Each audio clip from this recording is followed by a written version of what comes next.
Good evening. Tonight is April 25th. This is the advisory committee.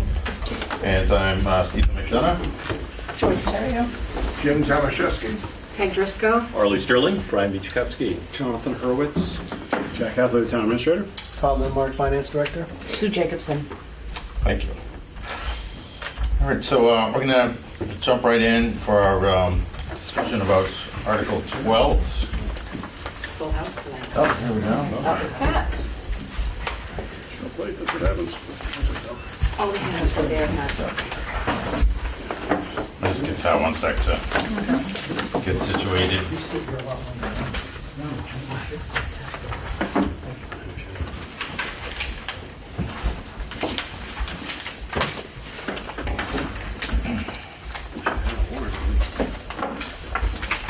We got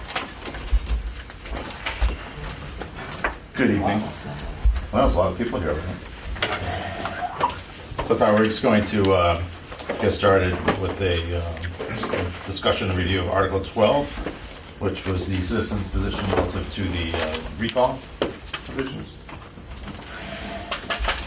And we have a audience member, Mr. Turi, our assistant town clerk, would like to discuss. Anthony Turi, 47 North Street. I'm actually not, in general, opposed to a recall provision, but I got a couple of procedural issues with this citizens petition. First of all, there's no need for the town of Norfolk to go and do special acts to the legislature. We operate by bylaw. We could just amend our bylaws. This is actually a almost word-for-word copy of the town of Westwood's recall provisions, which they operate under a charter. So they have to petition the legislature to amend their charter in this way. So one, I think just this process is somewhat unnecessary to have to go to legislature. We can just do this at town meeting with a regular bylaw change. The biggest problem that I'm seeing on the petitioner's article is there's actually a missing section. On the Westwoods recall provision, they have a section 7 that states, no recall petition shall be filed against any officer within 90 days after he takes office, nor in the case of an officer subjected to a recall election and not recalled thereby until at least 90 days after the election at which his recall was submitted to the voters. It's kind of just a sore loser provision. This recall provision is missing that, which means that somebody could get elected and the next day a recall petition could be started. They could lose that recall and the next day another one could get started. That might be a little bit of a technicality, but I think that creates a pretty big loophole in this, what this is trying to do. So I would just highly recommend either setting it to a committee to study or just indefinitely postponing it for maybe future consideration. Thank you. Thanks. Is there a copy of the warrant around? I did not bring one. In the same. I haven't. Hold on 1 second. While you're at it, I'm in the same boat. Yeah. Okay, I'm gonna, We have a few oarsmen. I have one more. I had some notes on it, but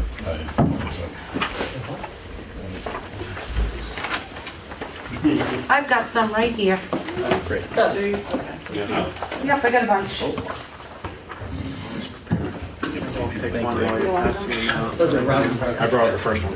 Saw the news this afternoon. We just arranged that in advance to make Susan look good. Anybody else in warrant? I have one. Thank you. You're welcome. Here, Jeff, you read that one back, please. Thanks. So is it my understanding that right now, we could not have a recall? correct. So that means we never had one? By definition? Okay.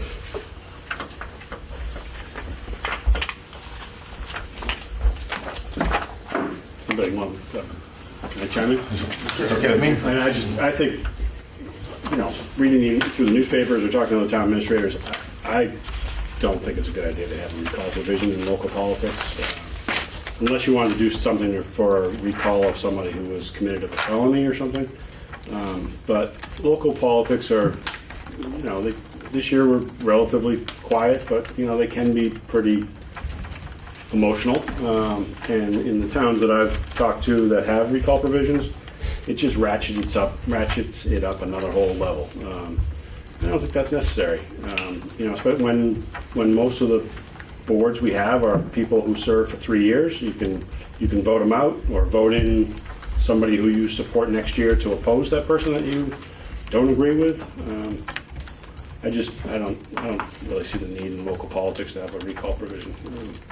I don't think it would do any good for our common morale. Harley? Does anyone know the average turnout for a local election? Is it in the hundreds? Is it in the thousands? I don't think it's in the thousands.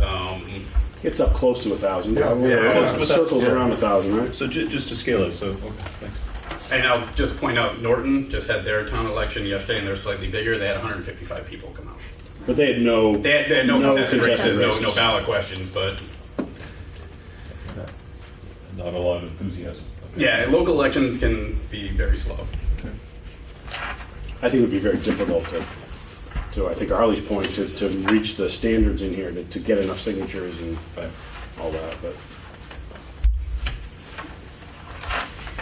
Does anyone know offhand how many votes would be necessary to actually have someone recalled? I didn't see it jump out at me. 200, section 2. 200. Is how I understand. We initiate, then it has to be approved. And then there's this subdivision. Is the petitioner here? No, not I see. It's not me. Yeah, no, I would echo what Jack said also, that I think some of these recall provisions could lead to abuses by like a special interest group. And then also, I think it could be used by someone or a small group of people that may have some type of personal vendetta against somebody. And but also, you think about democracy and voting, and that's the voting is supposed to happen before the election when we have good candidates that are available. And I think it's best if people then have the chance to govern as they're just got elected before. And then if they're not doing a good job, then we'll have another election later. One more question. How many people in town are voted into a paying position? One. The clerk only, right? So, I don't know, I think the benefit of recalls are for when you essentially have paid politicians that have gone off the rails and you need some means to control that. With one person in a paid position here, everyone else is a volunteer. All this is going to serve to do is dissuade people from volunteering, ultimately, right? Why would anyone stick their neck out to volunteer their time for any elected position to then have to face that? I think it would just have, sure, do some people get voted that don't do a great job? Sure, right? The outcome is wait till the term's over and try again, right? I think this would just dissuade anyone from wanting to volunteer at all. Probably hard enough to get enough people to volunteer as it is. So in our town, with our size, with the fact that we have effectively zero paid politicians, so to speak, or paid elected officials in that regard, I just don't see any value in this. It can only cause drama. Question, is there any condition under which somebody can be removed if they commit a felony, for example, murder somebody and they spend their last year and a half of their term in prison? Are they still a member of the board? Is there any removal provision whatsoever in that situation? You can go to the state. You can go to the state. Yeah, maybe, yeah. Not locally, but maybe at the state level. We ran into it a number of years ago. Yeah, I think I remember. Yeah. Was that when you were in prison? Oranges and black. Yeah. This has been an NCTV production. Yeah, but you can petition the state, and have them investigate. And if it's egregious enough, the state can do something. A year and a half after the term's expired, probably. Yeah, I don't think of it that long. I'm thinking of William Lane T. I'm not sure that justifies having recall or not, but it seems to me that's the one situation where you might be valuable. If you've Yeah, got but the town somebody has other that's- options. That's why, I wouldn't make a recall. This would be all and end all. you have other options. That's just me. I think 200, having 200, so at the outset, I think it would have been wonderful if the petitioner was here to describe the motivation and background for this. In the absence of that, I wouldn't have thought that this was necessary. Having said that, 200 seems to me a stiff bar. It would have to indicate a significant issue. And the town doesn't have a mechanism for recalling someone. I can't see why we shouldn't have someone, as controversial though it may be. I think frankly, if there were 200 registered voters who wanted to initiate something, it would be hard to see why they shouldn't be able to act on it. Is my quick read of it. Well, I guess I would answer that by saying because that person who's in that office was just elected in at some point prior to that by a majority of people for a certain specified term. So why should someone have to go through that process again? When that's why we would have another election. I think that's a very good point. I think it's more likely, is my sense, but again, I frankly, I can't really conceive of an example at the moment, but it seems to me that someone would be elected and that there would be an event, a surprise, that would drive this. The individual took an action different than what he or she represented, or something different came up on the town's agenda and that hadn't been covered. So I would have imagined that kind of event being a more likely inspiration for a recall. Yeah. Well, I mean, the way I look at these things is put best intentions aside for a moment and think of it as in the worst intentions, right? So we have a town election, someone wins 800 votes to 200. Clear majority, they get elected in. 200 people that voted against that person. There's nothing stopping someone going around and getting 200 signatures from all the people, the 200 that didn't want that individual to be elected in the first place. Initiates this process. A special election happens. We get a difficult enough time getting anyone to turn out for the regular election. Who the heck's going to be aware of this, show up, right? I mean, I think the odds of the 200 motivated people signing it, showing up, running the first person out of office is, again, in the worst intentions. So the first person didn't do anything wrong other than be elected, right, and have 200 people oppose them. I think it could very easily fall into this trap with that. There's nothing in here that I saw that says, in the case of malfeasance, breaking a law, acting not in the best interest of the town. There's no provisions as to what. It's just 200 people who don't want you there. Just because. Just because. Yeah. So I think it's very possible that you lose an election with 200 people voting against you. What's to prevent this from happening? I just think it would be Or even in a ripe for squeakier, chaos. right? Even in a Yeah. squeakier election where somebody's 100 votes apart, you know, it would be very easy to turn around and turn that. Yeah. And I can see your point. I mean, I would support something along the lines of there's some clear parameters as to what grounds are for initiating a recall, breaking a state law, convicted of a crime, something, right? Something tangible, right? As opposed to we just don't feel like our candidate won. Carly? I realize I misspoke when I said 200 was the hurdle. It's in fact 200 to initiate, and 15%, if I understand this language correctly, 15% of the voters have to have signed. I presume 15%. How many? What's the voting? 6,000? 6,000. So 7,000. so you'd have to get 900 signatures if that were the case. I'm sorry, I hadn't studied this as well as I should have, but it seems to me 900 is very high bar. Anthony, how much does a normal election cost? I mean, I want to say it's somewhere around like $10,000. Yeah, no, I Carol just does wanted the to budget. Yeah, I mean, just Okay. between paying all the poll Yeah, I couldn't workers, remember. police details, all that kind of thing, coordination with the school. It's not cheap. Yeah. Thank you. I think this might be a good thing for that. Because there are a lot of moving parts to this. Might be a good thing for, like town government study Study committee committee. to look at down the road, because, you know, I think, Jonathan, I agree with some of your points, that there was some, you know, really outrageous conduct or something like that, or, you know, like a very serious ethical violation or something. You know, could be a place for something like that. But I think something like this, the way it could be subject to some abuse. It does say a statement of the grounds, but it doesn't say what are Right. reasonable grounds. I think would be a clarifying comment, that would be good. The other question I had is, since this is something that could be handled by bylaws and wouldn't require, because we're not a charter, have we contemplated looking at charter, and if so, maybe we refer this to that same committee looking at a charter? This was, Yeah. Article 22 or somewhere near the end is It's the charter. town study Yeah, committee. study committee. Yeah, okay. I must say, I think it foresight, certainly the fact that we don't need to have this approved by the state. The second is the end of the sentence of section 1.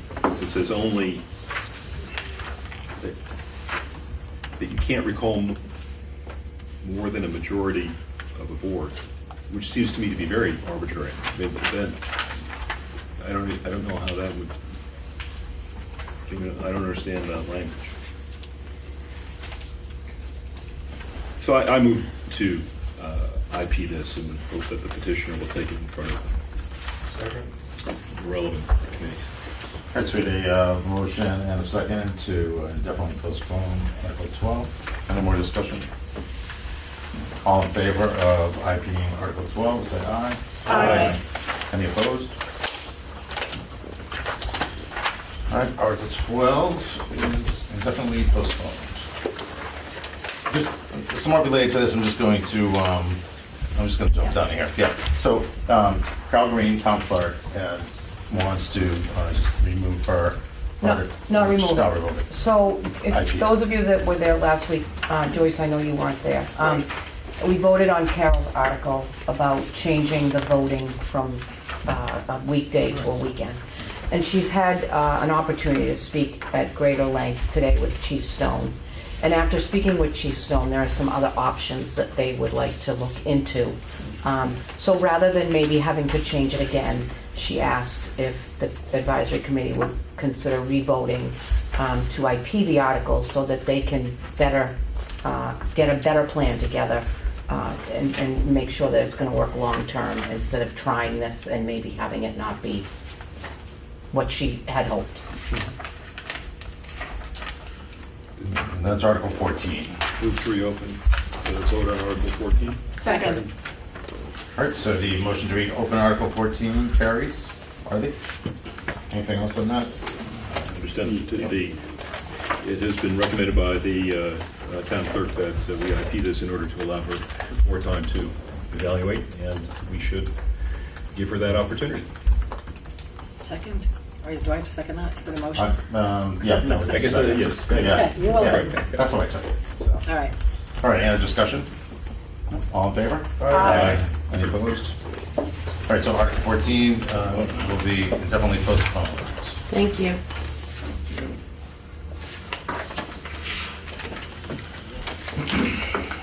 All right, we will now hear from Jack Hathaway about the DPW budget.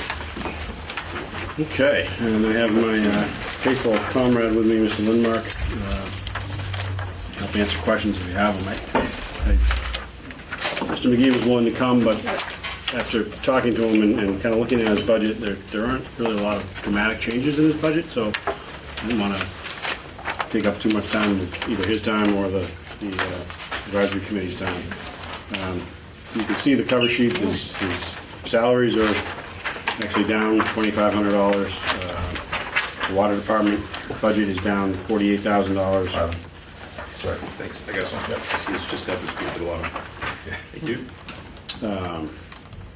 The DPW salaries and expenses are down $2,500. And then the wastewater is up $2,800, a 3% increase. We're not making any dramatic changes to the operations this year.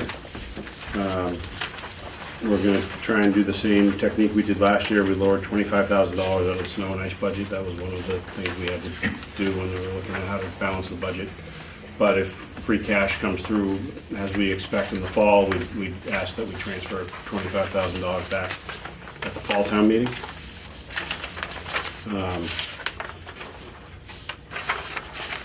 I think the short summary of the DPW is that the budget is, our day-to-day operational budget is relatively the same, and we'll continue to see the same operations. What we'd like to put more money into is the roads, but that would be the $200,000 to $300,000 number. We've done that a couple times over the last few years. Unfortunately, I don't think we have that capacity to do that this year. But their overall operational budget is relatively flat. Jim, thanks. Yeah, on the water department budget, the enterprise fund, expenses are up 46,500. What's the cause of that?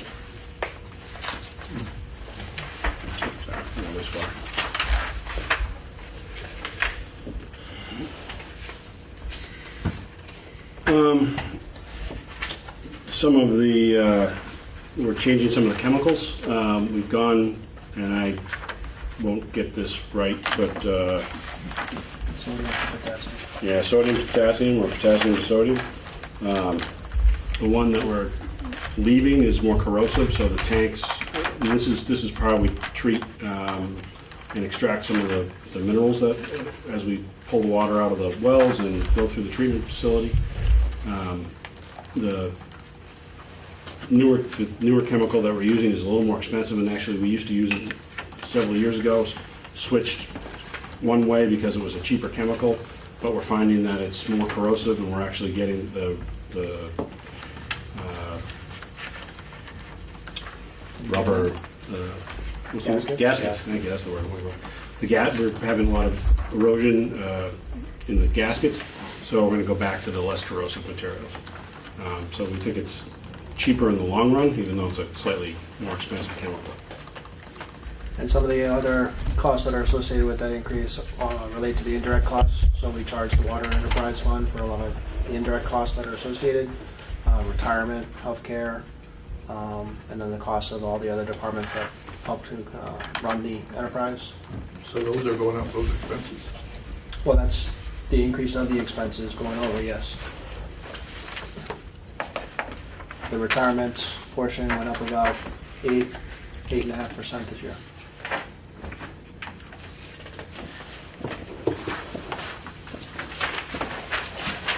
Is ROW lighting, is that just right of way?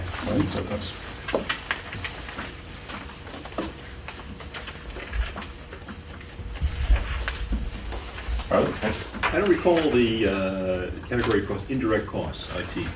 Is that new? Sorry, that's on the Water Enterprise Fund.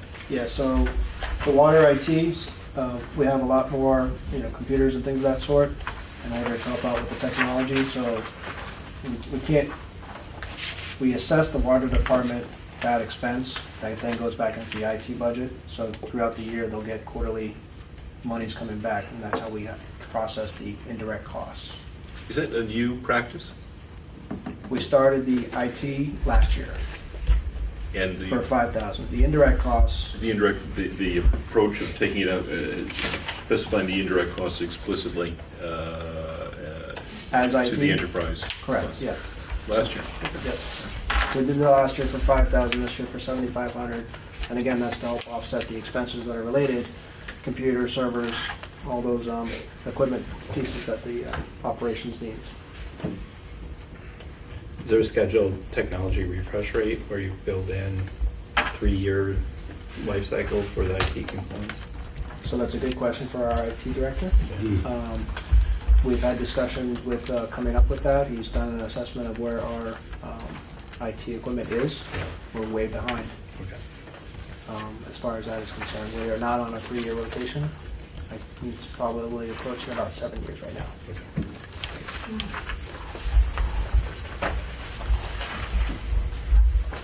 Is there a transfer station budget? A what? Is there a budget for the transfer station or the quasi-enterprise fund? It's not an enterprise, it's Right.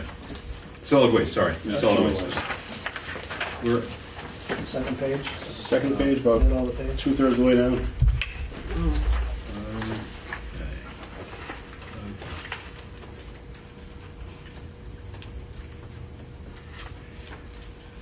And as the trend has been the last couple of years, the expenses of removing some of the recyclables is, that cost is going up. So that's why that $12,000 increase is there. I recall, and I don't know what budget, well, I guess I presume it's in this budget, that we had set up quite an operation to produce mulch and compost at the transfer station, Yeah. and that was expected to be a material contribution to revenues.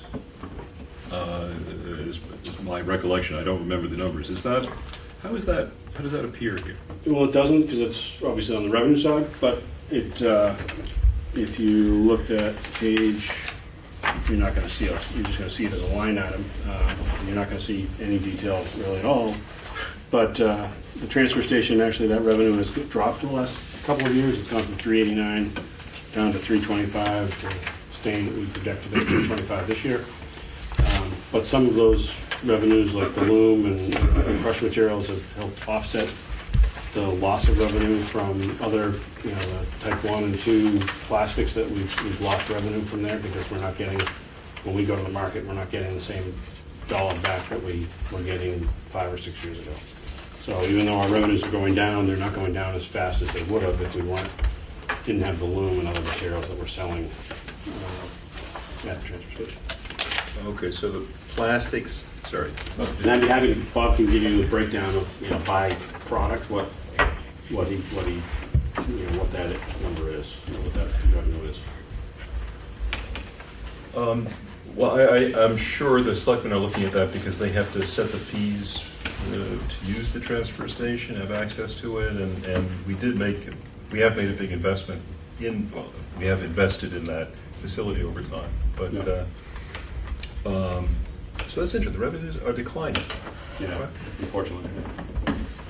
Yeah, unfortunately, like I said, the plastics Yeah. and metals have been down the last few We years. just need the price of oil to go back up. Huh? Okay, They'll solve every, thank you. Are as many people using the transfer station as they used to? Yeah, I think it's holding fairly, the number of stickers has been fairly consistent.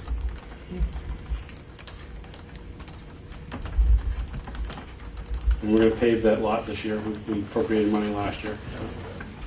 Hopefully a few less turned ankles in there.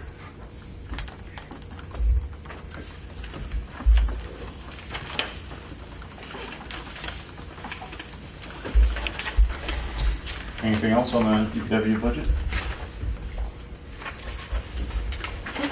I noticed we're budgeting less for snow and ice. Same. Well, we're doing the same as we did, so last year we budgeted $250 and then we put in $25,000 in the fall. So that's the same approach we're trying to do this year, $250,000 and add $25,000 in the fall.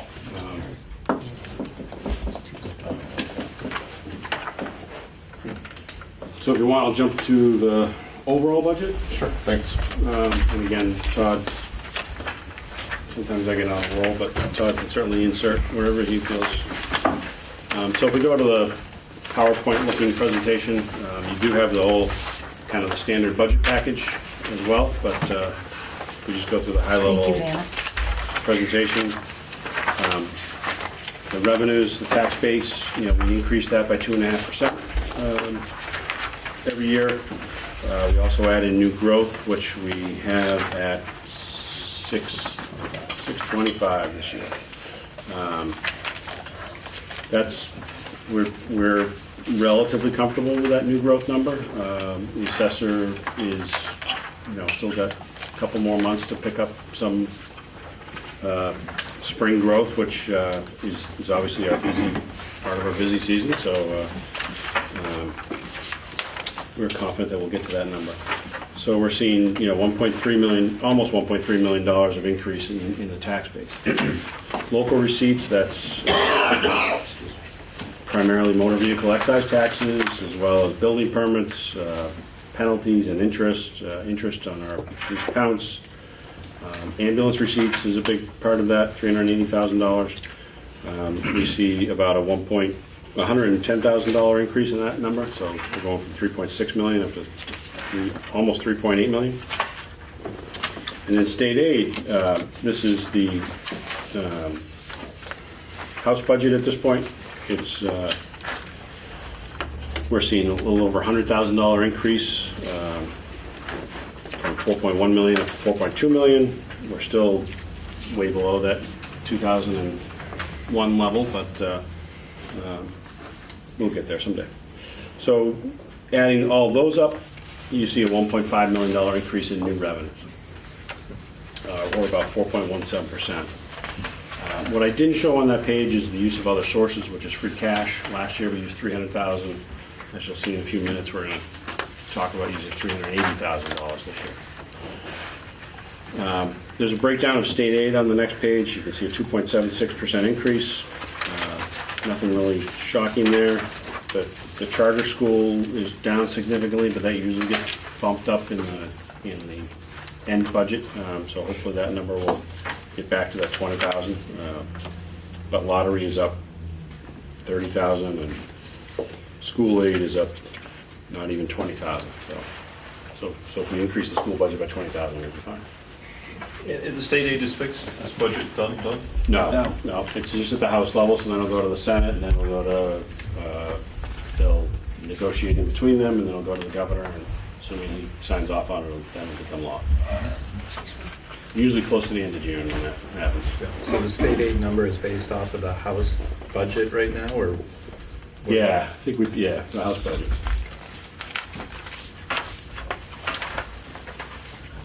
Available free cash. Last year, at the end of the fiscal year, Todd did his magic with the balance sheet and submits it to DOR, and we came back with $1.5 million. At our fall town meeting, we transferred 90,000 of that to FY18 budgets. We moved $250,000 to the stabilization funds, and we spent $532,000 on capital. And so I think that's why we're going to focus most of our capital again this fall, because of the budget. But we're hoping to have kind of, if we can, I don't think we'll have free cash that high, but if we can head in that direction, that would be helpful. So as of today, we have $684,000 available for free cash. What we're proposing, and we've proposed to the selectmen, is of that $684,000, to use $380,000 for our operating budget, to use $91,000 for transfers, which we'll share with you in a few minutes, and that would leave $213,000 available at the end of town meeting. Now, what we're doing a little bit different this year than other years is we are not proposing to close the snow and ice deficit. The snow and ice deficit is $200,000, or just under $200,000. Because we're this low in free cash, we'd like to keep the free cash available in case we needed to have a special town meeting for some reason, or so we can also show it in our reserves on our balance sheet, which obviously helps with bond ratings, etc. And then this number would roll into our 2019 free cash, and we would close the we can carry the snow and ice deficit into the fall, and then we can close the snow and ice deficit through the tax rate process by transferring this money to that at that point. So even though it looks like we have $200,000, we really don't have $200,000, because you'll see on the next page, we have a $189,000 deficit in snow and ice. I was going to say, and there's the last minute bills that we're still processing, and Todd said $24,000 were processed today, so that's actually a little over $200,000 in the snow and ice deficit. So I'm going to be the new guy again and say it's a year ago we were at 1.5 million and the plan is to take it to zero. Like, how did the free cash flow get the free cash available get to 1.5 million, and what's the target if it's not zero? You want to explain it, or you want me? So the free cash, what happens is at the end of the year, we have, Right. revenues, expenses, what is the bottom line, the balance sheet comes up at X dollars. And based on our revenues, we've exceeded, and also, the school didn't spend as much, DPW didn't spend as much, police, blah, blah, blah. That all adds up to $1.5 million.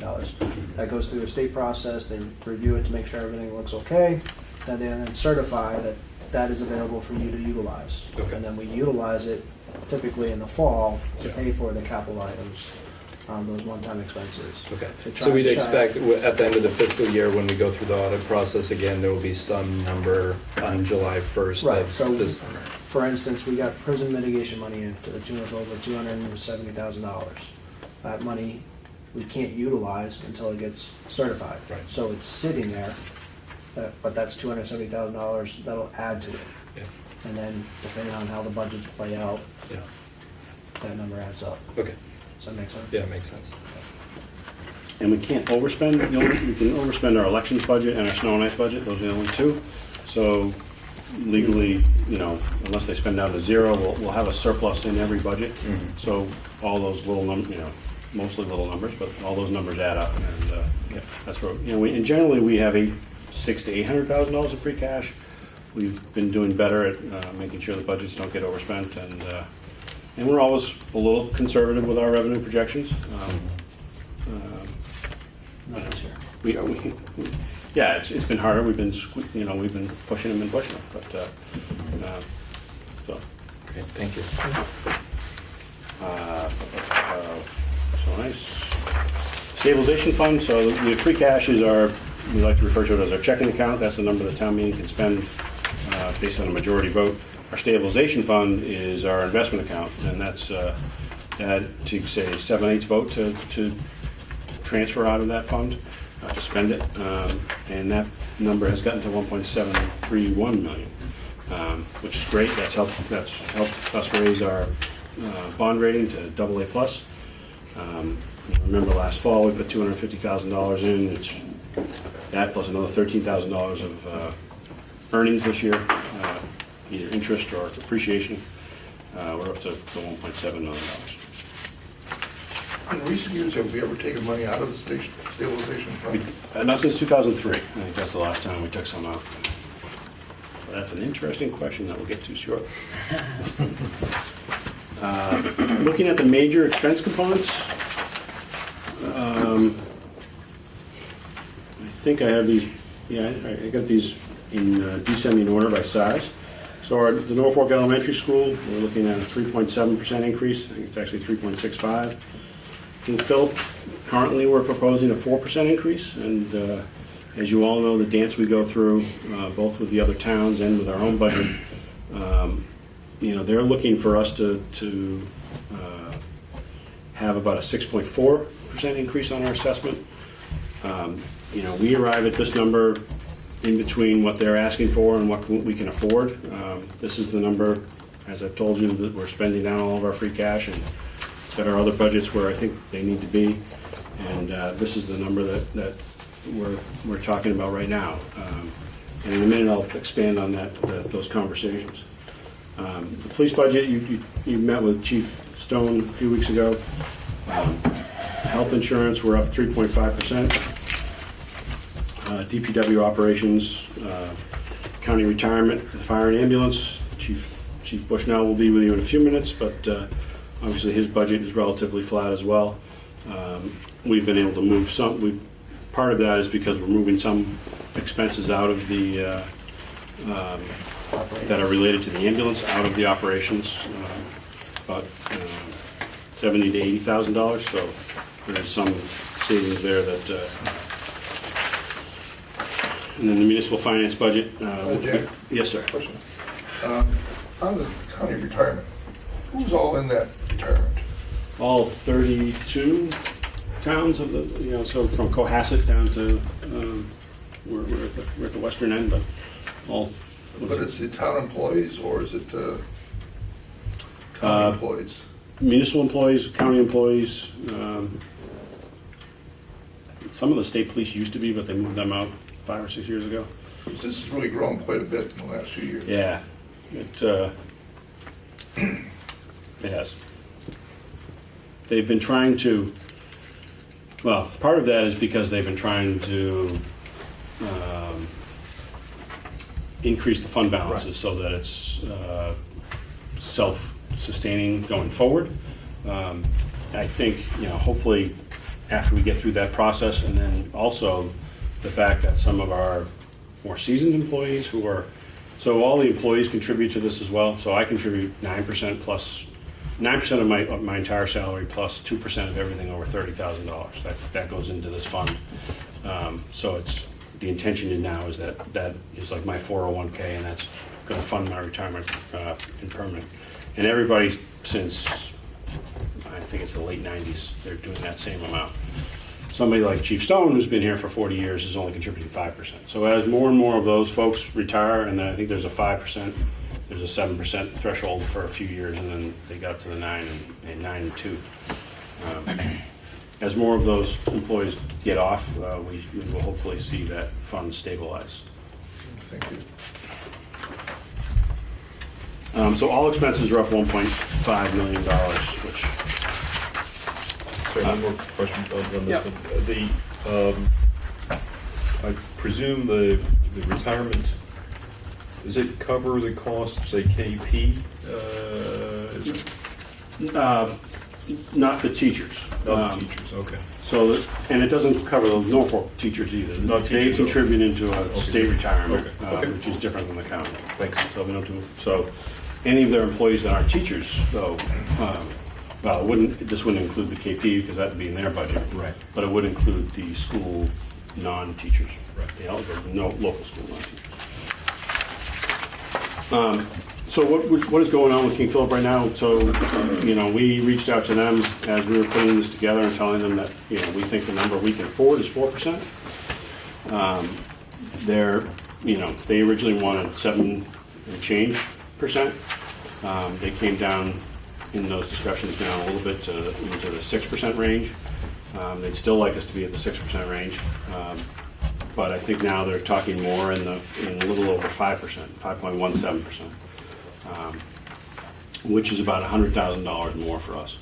So as we were having those negotiations, we had already had our selectmen's meeting, so we're kind of locked in right now to be at the 4% level.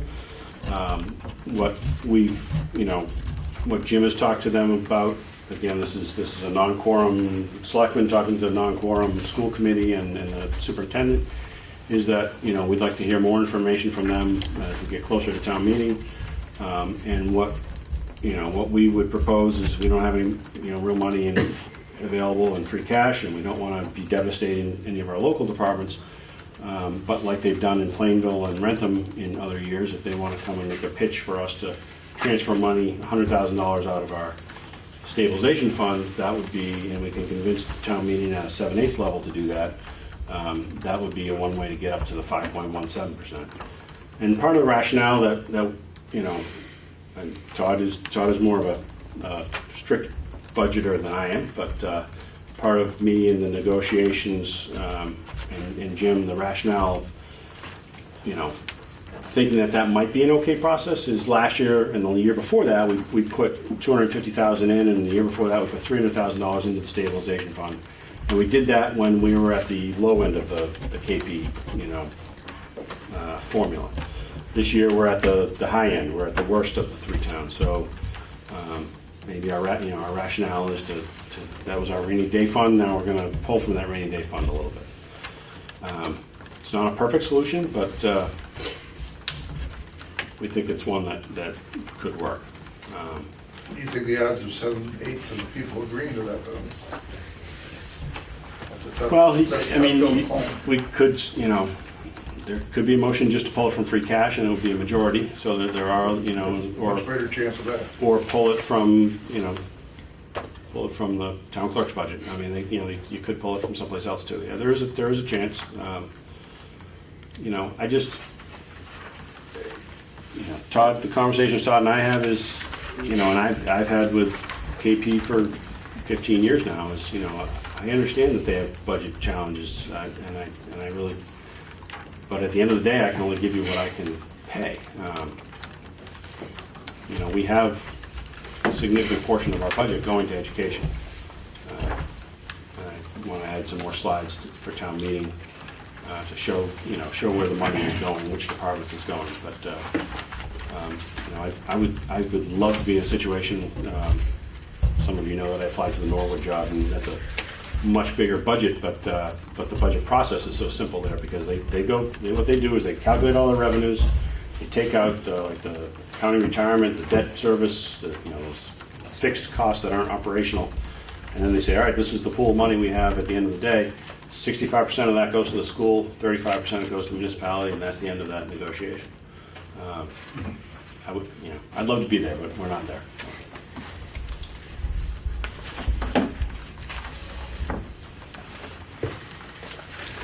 I've also given you the budget package, the revenues we've gone through. The second page is the budget drivers.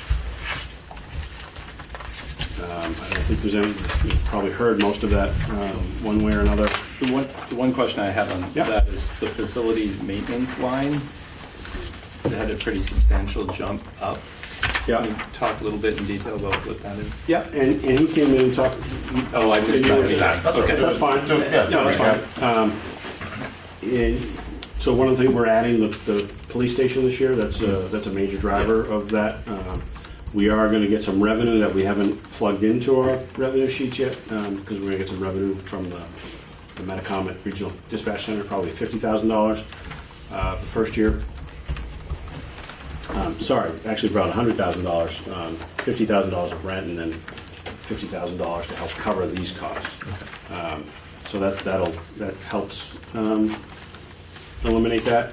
He's also taking on some of the DPW maintenance, and that the DPW has lowered some of their line items, so that that's why they're down at the 0 level rather than 2 or 3%.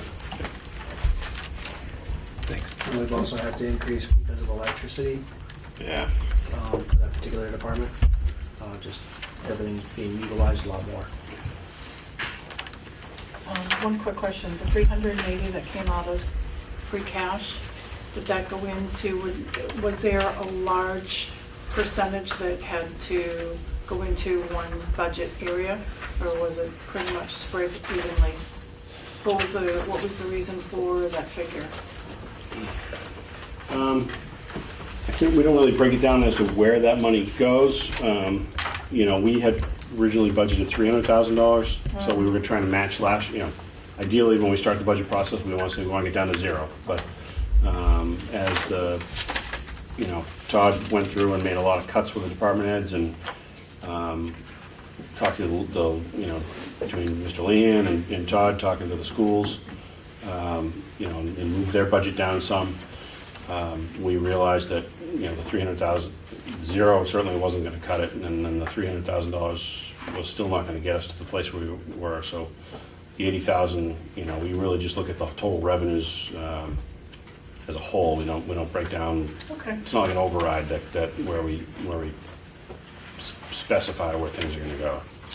Okay, the 30,000, may I? Sure. The 30,000, we talked IT earlier when we were discussing Bob's budget.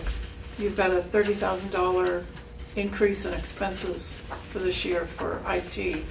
So Are we this budget- looking at No.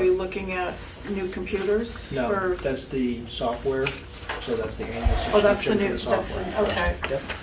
all right. So And that that's the wasn't new there. software that we discussed last fall? Correct, Okay, for the building department. yeah. Okay, Permitting and all that, right? okay, thank you. One more.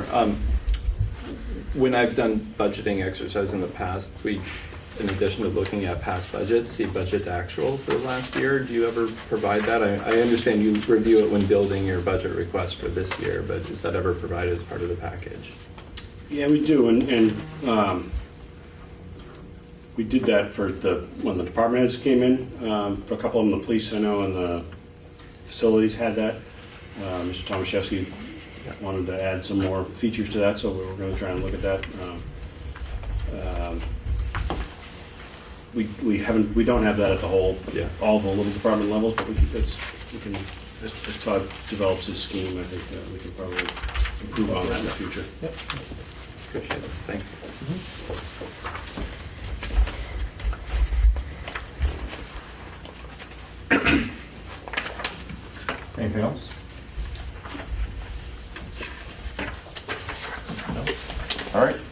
Thank you.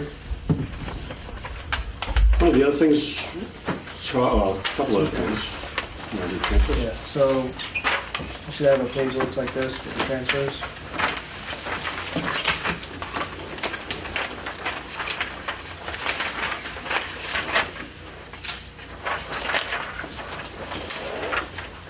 A couple of items in the fire department. They're gonna need about another $35,000 to $40,000 in salaries, and that actually, a couple of items within the salaries. We had an injury, so that injury has gone on for quite some time and has cost a lot more as far as coverage for that particular person who was not working. In addition to that, we had, as you recall, back in March, several wonderful storms. Chief is telling me 3, I think it was like 45 of them. But, so they were all kind of back to back to back, and that really put the fire department, pressed them up as far as the increased expenses there as well. So $40,000 for the fire department salaries. Building department, they have a lot more inspections going out than they anticipated, electrical, building, gas, plumbing. So they're looking for about $15,000. As I explained to you a little bit earlier, the increase on the maintenance portion has to account for a lot of the electrical. So we have electrical generation that we get charged for. And then as part of that process, we use credits to offset that. But if we don't have generation, that's because no sun, lots of snow on panels, we have to pick up that cost. So based on that, looking at about $45,000 for the electrical expenses.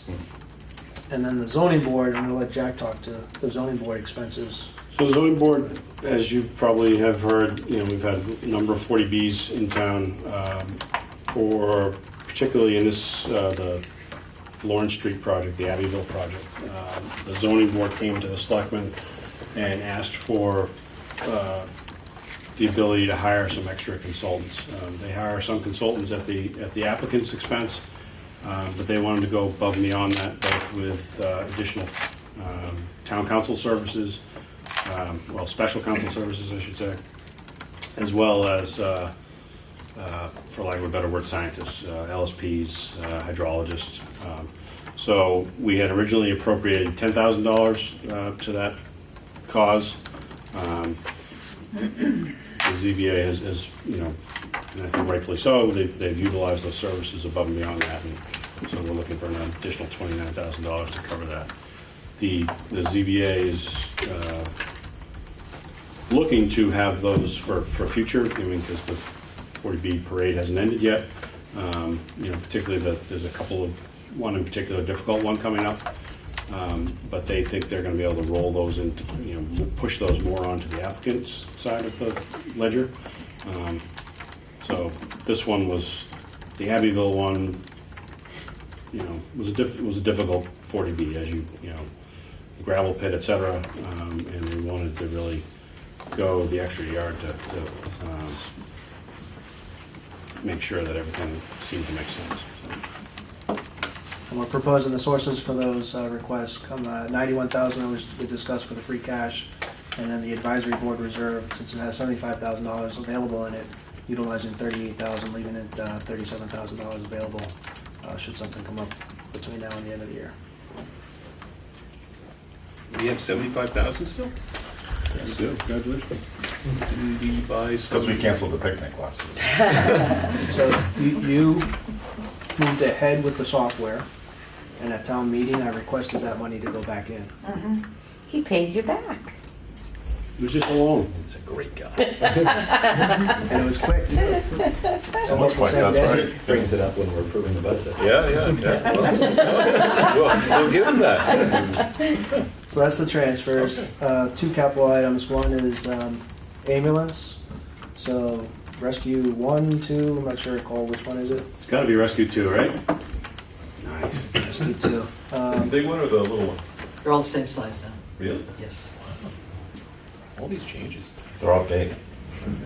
So it's getting to the point that the ambulance itself needs to be replaced. It's starting to fail, but not, As part questionable, of the but plan, it's... we originally had a 5-year turnaround, so that as we bought an ambulance, we'd bring it in frontline for 5 years, backline for 5 years, so it'd be a 10-year period. We now have got that moved down to a 4-year turnaround. Given the number of calls we respond to and the mileages on the trucks themselves, increases our ability to do trade-in. This particular trade-in will probably net us around $15,000 by making the trade. And then we're also going to have this ambulance uniform to the primary ambulance by adding the cot lift feature, which certainly is a savior since we've already lost 2 firefighters in my tenure here in Norfolk to back injuries. Since we put this in, nobody's gotten hurt. So there's 2 components to this. It's the actual ambulance itself, which is $265,000 with the trade-in. And then we have the software, which is all the rough books, notebooks, the actual software itself, which has to be housed at the fire station, and that's at $30,000. So all in is $295,000. We would not take this out of free cash. We would ask for a borrowing authorization, and what we would do is after it gets approved, we would then request a ban to be issued. Bond anticipation note, short-term borrowing, we can borrow anywhere from 5 to 10 years for that, and then we would pay it back with the ambulance receipts. So it would be a zero sum as far as the budget's concerned. I would imagine you would not take a 10-year loan and something that now has an 8-year. No, we were gonna shoot for 5 years, but I'm just saying, with the changes in the Municipal Modernization Act, we can actually have that short-term borrowing extended to 10 years if we needed to. The plan is here is to do it 5 years, another 5 years, do the next one. Yep. And then utilizing the ambulance receipts, which is what it should be utilized for. That sounds like Cole wants 4 years, but he'll be retired by then, so. Well, Be sitting in the back. I'm like the nightmare, I never go away. and then the last item, again, is another borrowing authorization through the water department. This is going to be the Holbrook. You should have a little sheet that says environmental partners on it. And that breaks down cost. That's listed at 2.465 all in. Not included on this is a quote to do the KP system. KP system, which is a water monitoring system throughout town. There's 4 monitors that then pick up the receivers from each of the houses so that the meters can be read. We don't actually have to go to the physical house itself. But those are now being intrude by mouses and leases and everything else that's out there, and they're fixing the units themselves. So they're starting to degrade. They've been in place for about 10 years now. So it's time for the system to be upgraded. Adding that with the $60,000 cost of that, it's just a little shy of the 2.6 off. Obviously, we're going to authorize 2.6, but we would not probably borrow the whole amount. And we would be doing the borrowing in stages, again, on anticipation notes till the project's done, and then we can go for long-term financing once it's completed. Questions? And the project would all always go out to bid, different sections of it, but the significant portion of the 1.9 million would go out to bid. Wasn't the Holbrook site adjacent to or straddles a town line? Millis. Yep. Yeah. And were they going to have draw rights, or do they have any, they don't have draw rights from the pump? No, they've commented on our DEP application. Yeah. We've gotten preliminary indications that DEP's okay with that, as well as with the Charles River watershed comments. So we think we're going to be okay. And this well is going to be we're not increasing our overall withdrawal. We've got two wells now, and now we're just going to have 3 wells that draw the same amount of water. Yeah. Part of that is because one of the wells is starting to slow down and become less productive. So it's to replace that, as well as just to have redundancy in case one of the wells goes down. We still would have 2 wells operating. Where the plan is to still go forward and come up with a 4th well sometime in the near future, and we'll continue to work on that. And also, at that point, we'd increase our withdrawal permit, request to increase our withdrawal permit, and that'll be a much more challenging DEP application. Thank you. Part of the SCADA system is that's the system that connects all of the different pieces, allows the technicians, the water department employees to monitor the well height, the tank levels, they can turn the wells on and off, they get alarms if there are different situations going on. There's that chemical conversion I talked about a little bit, that's the $73,000. And then, as Todd said, the KP system is upgrading, that's just the water reading computer system that's about 10 years old. And included in that, we'll have, if there are any issuance costs for the bonds. But as Todd pointed out to me, we'll try and pay for that from any premiums that we receive. But if not, we need to build in a little extra there in case we have to pay some issuance costs. I'm sorry, why would you not have to pay issuance costs? If we when we go out to market and if we receive a premium back, so, we go out to market and we pay 2.3%, but I'm declared to be a municipal market expert. I can account for the interest, but as part of the bidding process, if they give you an interest rate, they may also pay you a premium of $100,000 cash up front. So we don't have the authority to spend that other than to cover issuance costs. So there are issuance costs, it's just whether we pay for those or whether they're handled through a premium that we would receive on the bond issuance. So for instance, we went to a bond for the police building and we received a premium of about $300,000. That covered about $100,000 of issuance costs. So then we're left with a premium that can then now go towards the project cost, and it reduces the authorization. Right, so It's a lot of legalese. But it reduces our authorization, which I know you're excited about. So instead of having in that case, $12 million, we're down to $11.8 million of actual bonds that we have to pay back. We get to use that $200,000 for the project itself. Maybe I'm dumb on this, but what causes the premium in the first place? It's just the investors that, when they come in and, again, I'm not a municipal bond expert, but when they come in and part of the negotiation, they actually come in with an interest rate bid, so we'll have a sheet that says, Sovereign Bank bet 3%, Santander bet bid 2%, blah, blah, blah. But included in that, they give us a premium. So, it's just a cash payment up front. Sort of a kickback. Yeah, it is sort of a kickback, but all documented very well, and I'm not... Well documented. It's an incentive. What's the timetable that this well will hopefully be online, just out of curiosity?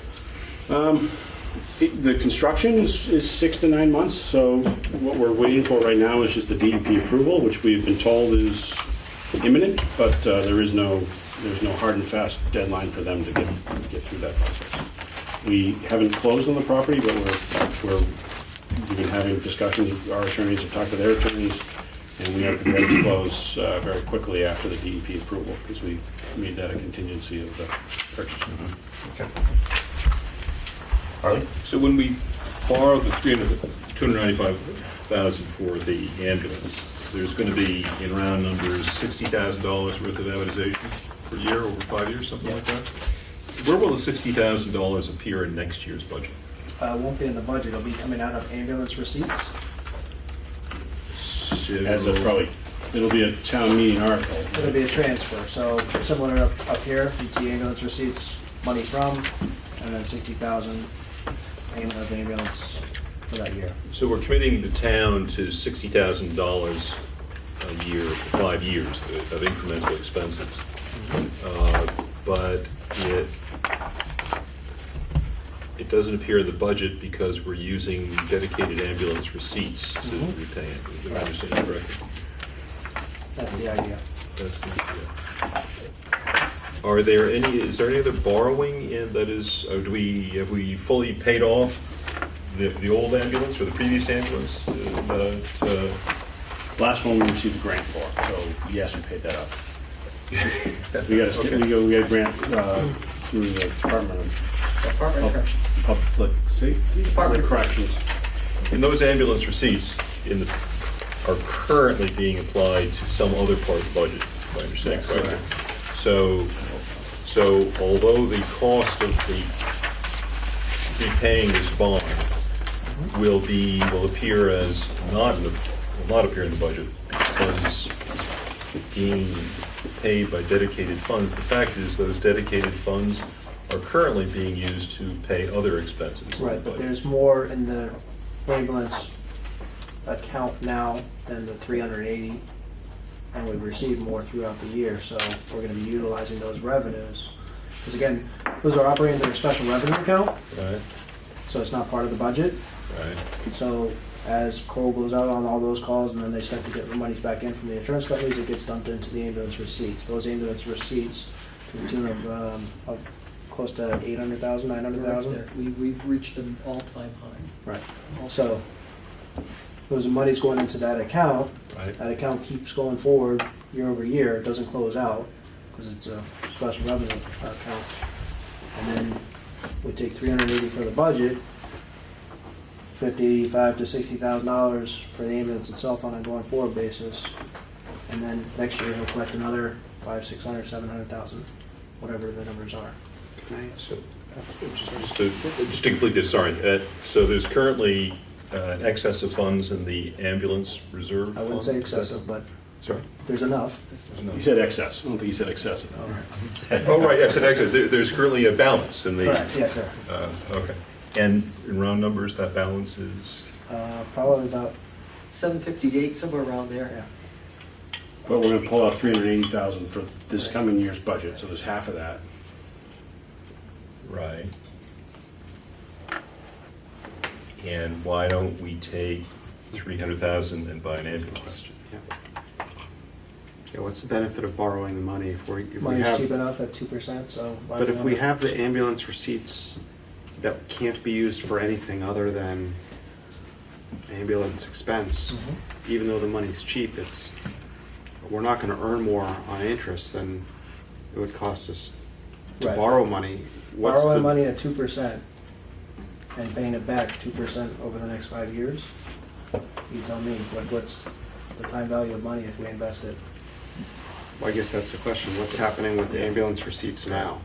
Where is that invested? Is it getting a return? It is not, so you are correct. Right, so if it's not invested, I would say it's better to spend the money we have now and just outright buy the ambulance rather than take out the bond or the loan and pay the interest. If we're sitting on ambulance receipts that we can't use in another way.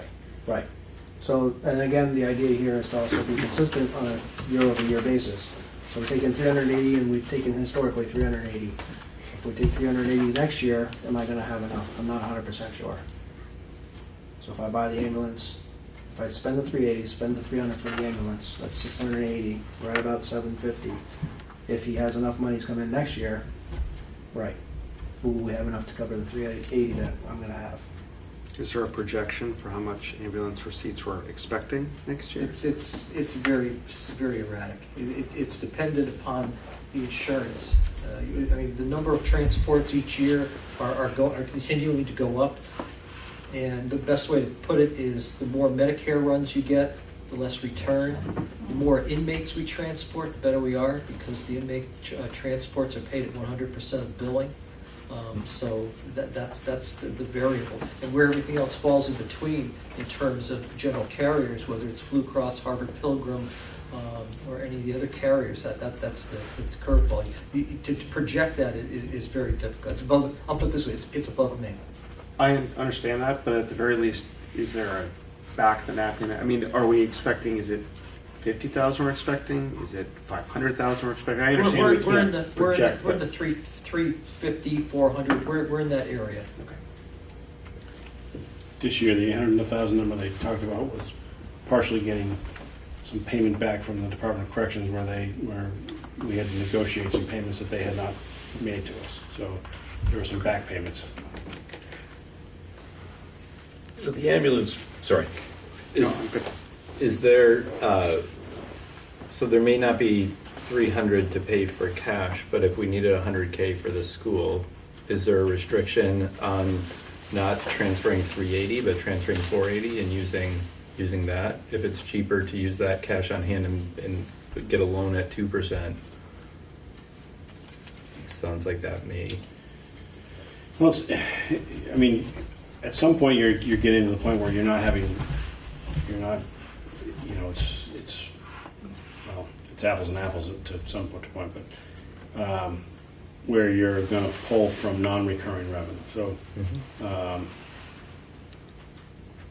I guess it's a different approach that, you know, it's a, you know, if we put another $100,000 in from the reserve, from the ambulance fund, you know, we can only do that if we're dedicating that towards running the ambulance operations, which their budget is higher than that, so I guess technically we could do that. I'm not eager to pull too much out of the ambulance fund. And I'm not eager to pull out a stabilization fund either. So, right, like, But at least we put $500,000 into the stables, $550,000 in the last 2 years, over the last 2 years, so, you know. we put there's- 700 into the ambulance fund, so. But we've pulled out 400, we've already pulled out 380, we pulled out 380 in the beginning of last year. We're gonna pull out 60, we know we're gonna pull out another $60,000 in the fall to pay for the first years of debt, so. It is a different approach. Have we ever bought an ambulance in the past as opposed to financing it out? Have we Yeah, paid just cash bought for an one. ambulance? I don't recall paying. Well, we DOC'd the last one, the one prior to that, we paid cash, that was due, and the one before that, we were on lease purchase. And the one prior to that, we were on lease purchase. Harley would love to go back to cash purchase. Our lease purchase. You know, there's something genetic about the ambulance fund, in my case, but it's of the 700,000, how much is actually restricted? How much could we shift to the general budget if we wished? You can do the whole thing if you want. So in fact, there's no restriction on the ambulance fund. It's simply called the ambulance fund, but it's a pot of money that can and has in the past been Special drawn revenue down. account, receipts reserved for appropriation. So I misspoke earlier when I Well, said it was a I dedicated. believe it has to be used for ambulance operations, but since our ambulance budget is higher than the 700,000, you know, I don't think Cole can break out what is ambulance and what is fire department, I mean, because he runs it as one operation. To just, as a bizarre example, if we had $5 million in the ambulance reserve fund, we couldn't use all of that to support the operating budget, because our ambulance budget is not that big.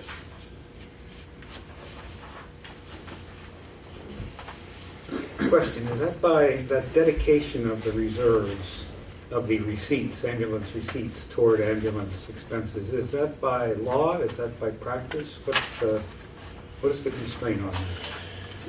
There's a special, statute. It's by law. So an ambulance receipts fund is set up by statute that we adopted at some point. And so those restrictions as to the use of the money are by statute then? Is the thinking that it's going to be tapped for KP? I mean, is it that we just don't want to say that now, or is it, I guess if we don't want to say it now, we're not going to say it now. But It wasn't our thinking, no. I think maybe some others were suggesting that. Right. But it can't be, right? By statute. Well, you'd have to shuffle the cards. You'd put money from the ambulance receipts into the operating budget, and we would, as we do today, and it would be for the purpose of running the ambulance operations. And then that would free up $100,000 from taxation that could go towards the KP. There we go. I mean, either way, we're pulling from our reserves. The yellow dollars and turn them into blue dollars and Yeah. get there. At the end of the day, either way, we're pulling from our reserves. We're talking about pulling $100,000, and there could be many different approaches. I'm hesitant to, I know nobody likes to pull from the stabilization fund. I don't either. That's why we have done it since 2003. But I'm hesitant to pull from the ambulance fund when we've got a system that is working and it's helping. Back when we created the ALS department, that's when our revenues increased dramatically, and that was part of our case for adding four more firefighters who became paramedics. There's an argument. Cole may or may not talk about it with you tonight, but there certainly is an argument to add more staff to the department.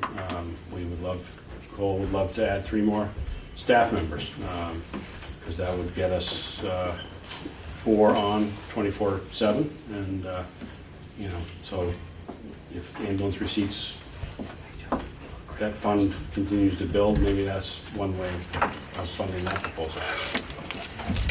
I have one more quick question. If Article 9 fails for the ambulance and we don't get a town approval to borrow the money, what's the plan B? I presume the ambulance still needs to be replaced. Is there a plan B if that article fails?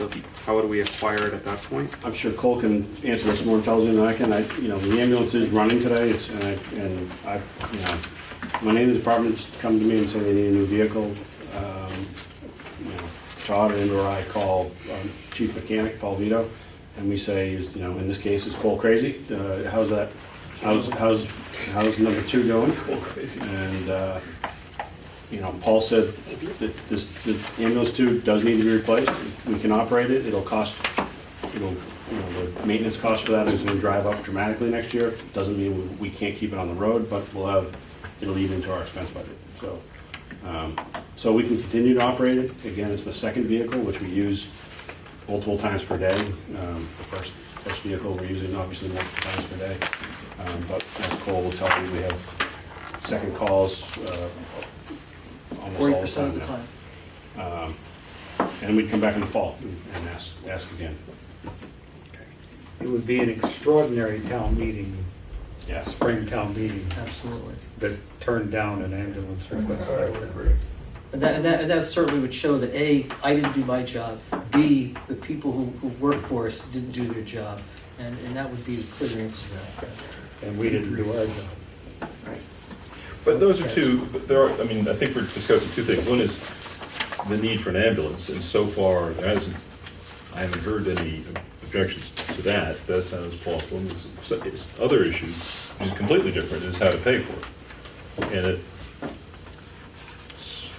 sounds as if we could do it all borrowing, or all cash, or anything in between, right?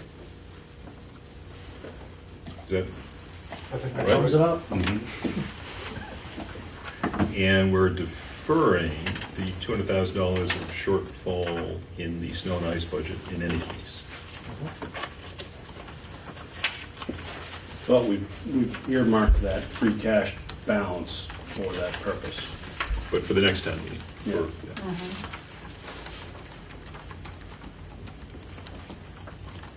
Another way of, sorry.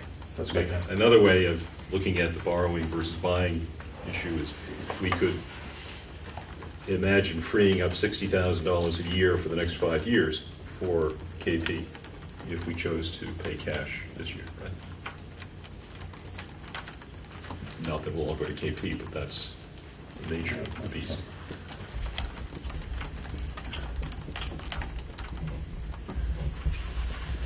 So why did you propose borrowing again?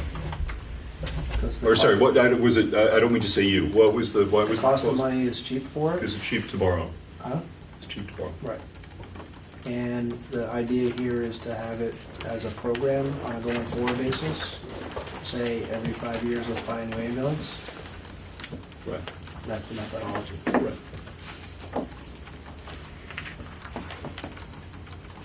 So I'm not opposed to 2% is paying the price cash. of stability, basically. Yeah, to keep our reserves from spiking every 5 years and we're trying to keep a level.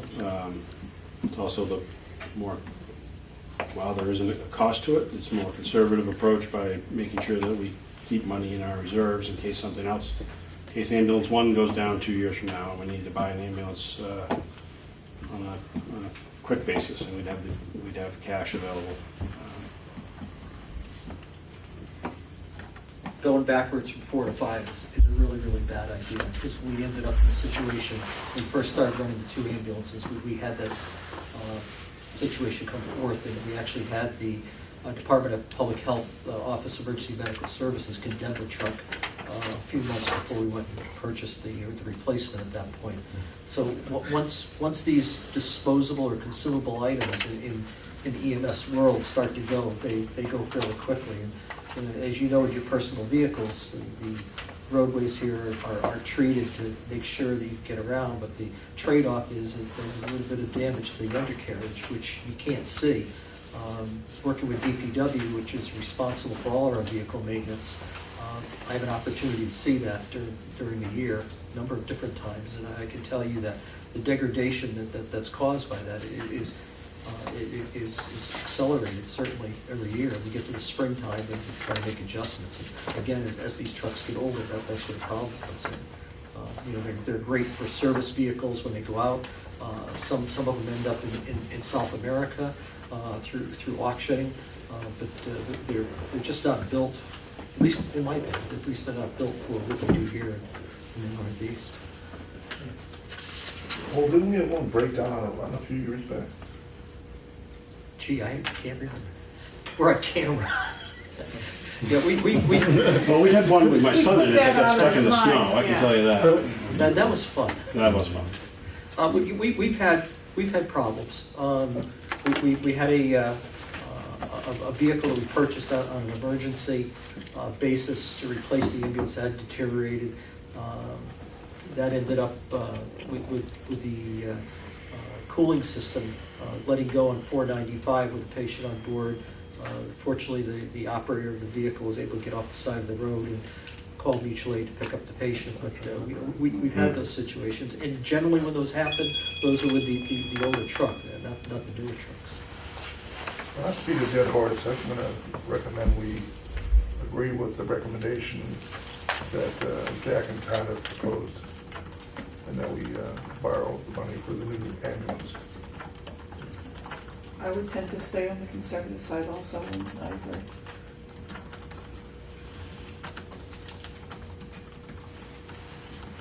If there's other discussion, I would thank you for that, but I would also just say that, you know, one of the things I proposed 6-7 years ago was to create a more active budget committee. I know the advisory committee has always been in a review process, but as part of our town study committee, other people thought it was a good idea to create a budget committee and even a warrant committee. That would be something that we could look at going forward. And some of these things can be fleshed out with other people participating. We actually did that years and years and years ago. Yeah. We sat there for weeks, line item by line item by line item. Had Seems like a lot of every fun. single one.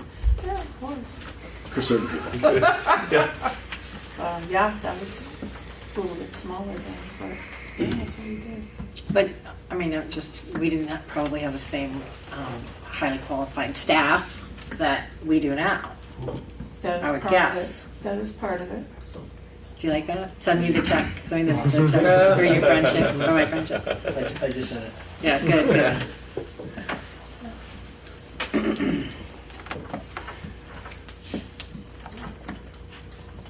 All right, Arlie, anything else? I just wondering where, in terms of motions, Was that a motion? was that a motion? Or So I think that's basically Article 9. 9. The capital borrowing authority.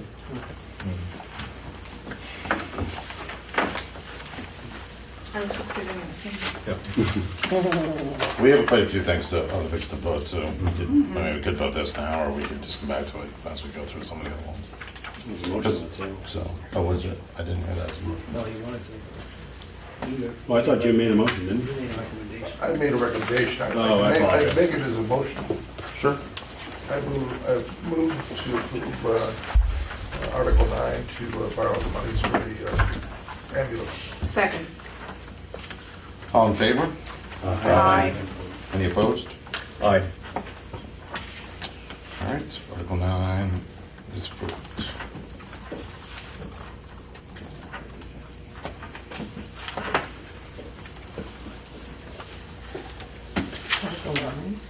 Was it Article 9? What is the That's capital right. borrowing authority?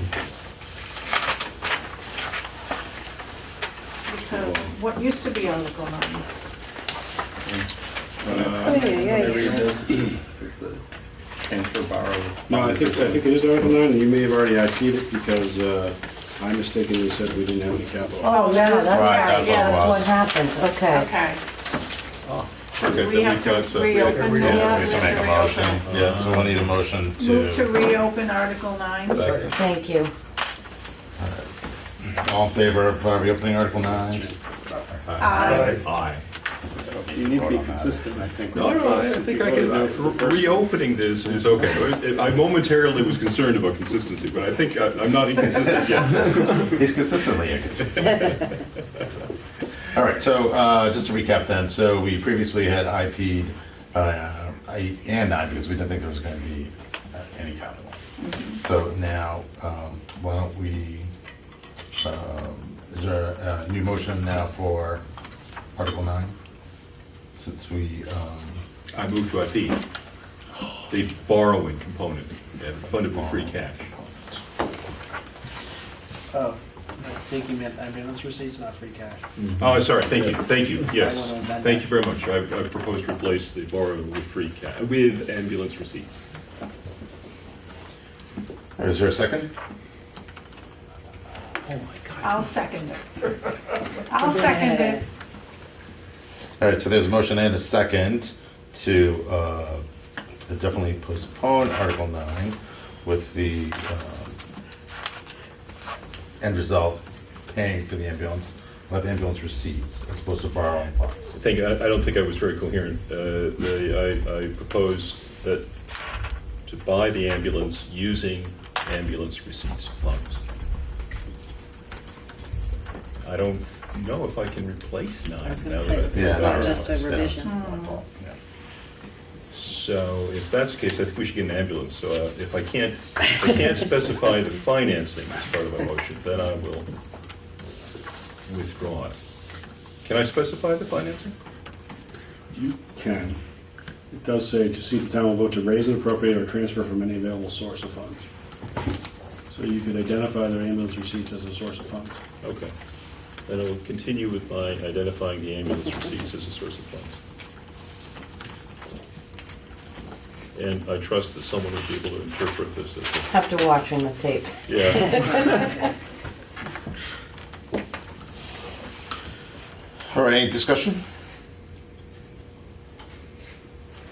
So your motion limits the optionality of them to make a choice to finance any portion of the 300K. Well, I don't think that option existed. The proposal was to fund the full amount to borrow. Well, actually, what the article says is they could use transfer from available sources, borrow, or bond. So they could have chosen, as you said earlier, cash, borrow, or anywhere in between. Right, so relative to this resolution, I don't think it's, Yeah, so our Yes. motion would have been to borrow, so. right. So now you're going from A all the way to B. Right. Somebody could amend it and vote somewhere in the middle if you wanted to do that. Procedurally, can we do that here? We can just either, we can vote to approve or IP the article as it's written. I don't think we can rewrite it or amend it here. Well, that was the earlier question, and I think the direction was that we could. Well, the article just says to see if the town will vote to raise and appropriate or transfer from any available source of funds. So there's no, Right. there's not a lot of specificity in the article. Right, so Our changing proposed this. motion, although not in the form of a motion, was to borrow. You're just changing that motion to be to transfer from ambulance receipts. So that changes the purpose of the article. No, because either one is covered by the article, because the article said you can either borrow or use from available sources. So the article was broad, intentionally. So, yeah, fundamentally, you're not asking the town to approve the methods. You're just asking. We are in the motion, not, we're starting with a broad warrant article, and then in the motion, we're saying we're gonna specific propose that you borrow. borrow. So we're taking one of those options and saying we're gonna borrow. Again, somebody else under this article could propose to do something else.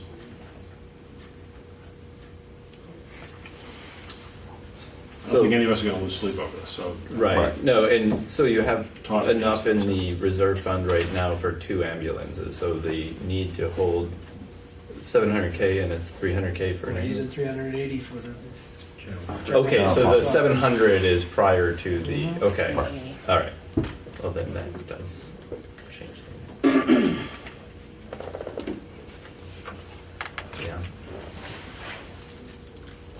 Yeah, so you're bringing it down pretty close to zero. yeah, Well, no further discussion for me. So the article language would stay the same. From The article has procedure- changed. the The article article's has already changed. posted. So this is the motion that we would present at town meeting.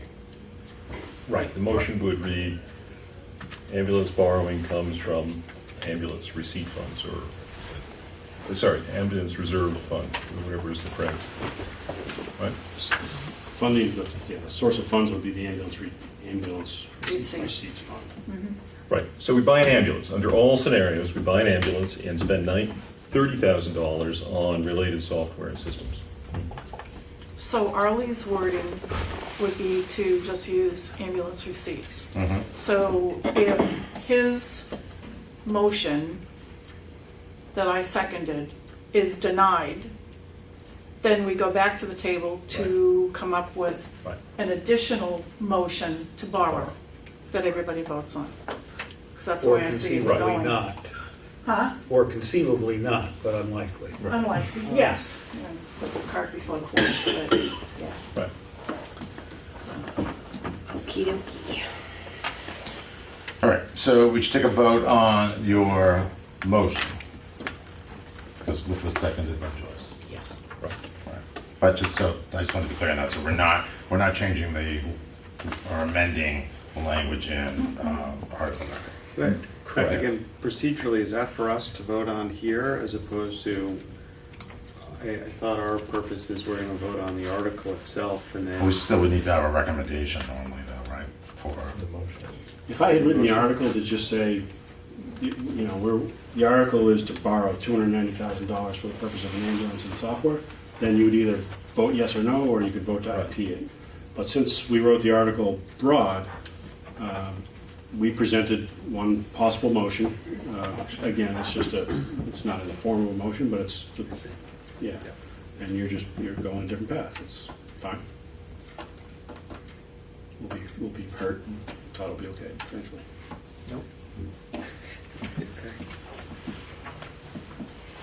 all right, so, and feel free, you very experienced advisory board members to shed some light on this from a procedural standpoint if you are so inclined. So we should, my understanding then is that we should vote on your motion, which doesn't have, but we don't have to vote to change the language in article now. Can't. Right, we can't. Right, that's- Right. that's- Only in So, town meeting. so it's a motion, and then that would be included in the guide as what our recommendation is regarding how we're going to acquire a new ambulance.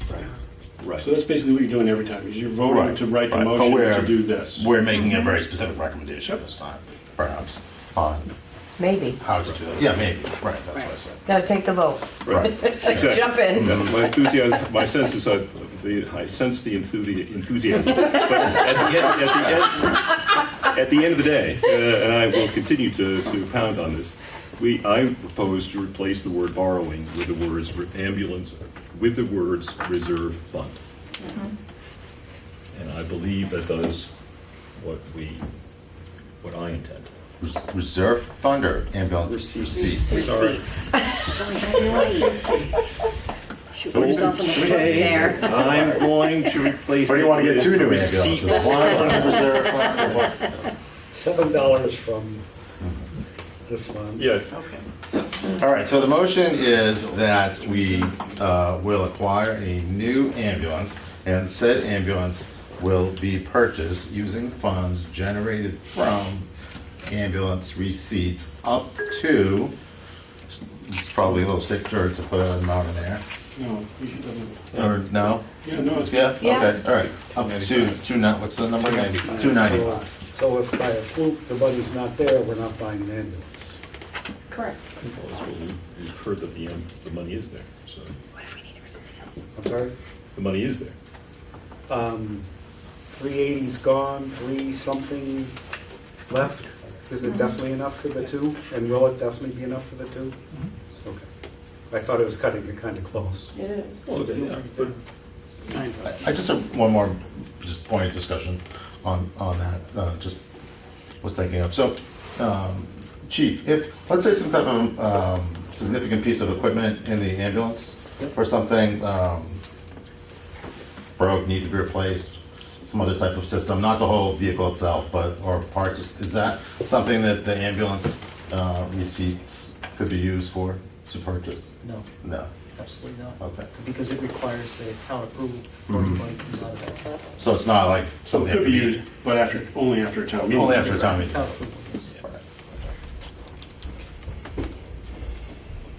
And All right, so I think we have the motion stated in some reasonable manner, and that was seconded by Joyce. So why don't we vote on that? All right, so all in favor of purchasing the new ambulance as opposed to financing it up to a limit of $295,000, said funds to be used from the ambulance receipts, would vote aye. aye, I'm And consistent. those opposed? Nay. No. Yay. So that, the nays would have it. Does anybody want a hand vote or anything? But now you need Now to, we need to New vote on. So now we need to new motion on the borrow. Wanna do that? Yeah, I'll move that we appropriate to borrow the funds for the new ambulance. That's it, As presented. as presented. Second. Any further discussion? All in favor? Aye. Any opposed? aye. Nay. No. Nay. Nay. Aye. I can oppose, really? Yeah. Okay, I'm learning a lot. So just one point of Laura, can I have the rare minutes of my life back? Very quickly. So when the treasurer and the finance director go through the process of reviewing our finances every year, one thing they do is look at the bands and see how much that we can afford to pay off that year. So if interest rates, go different directions, he has, we have the ability through the budget process to pay something off quicker than was originally planned, if that makes financial sense, and that's something they go through every year to keep an eye on. And sometimes twice and 3 times. Are they adjustable rate loans or are they fixed rate? Yeah, fixed, but they're 1-year renewables. Okay. All right, that's good. So I think Todd and I have presented everything we wanted to present. Okay. We did look at the revolving funds. I think Rich McCarthy, the planning board, planning director, has some ideas, and certainly Todd is pushing in a certain direction that there may be some room to close a couple of those funds in the upcoming year. At this point, he'd like to keep them open. Because we haven't had a lot of subdivisions for, subdivision development, some of those funds have been inactive, and he was a little hesitant to close them. But now that we've got a couple of active subdivisions, we'd like to just go through that process one time, but I think Todd will be over him next year to possibly close some of those planning board accounts. We'll keep you updated on that. Thank you. Okay. Okay. All right, so,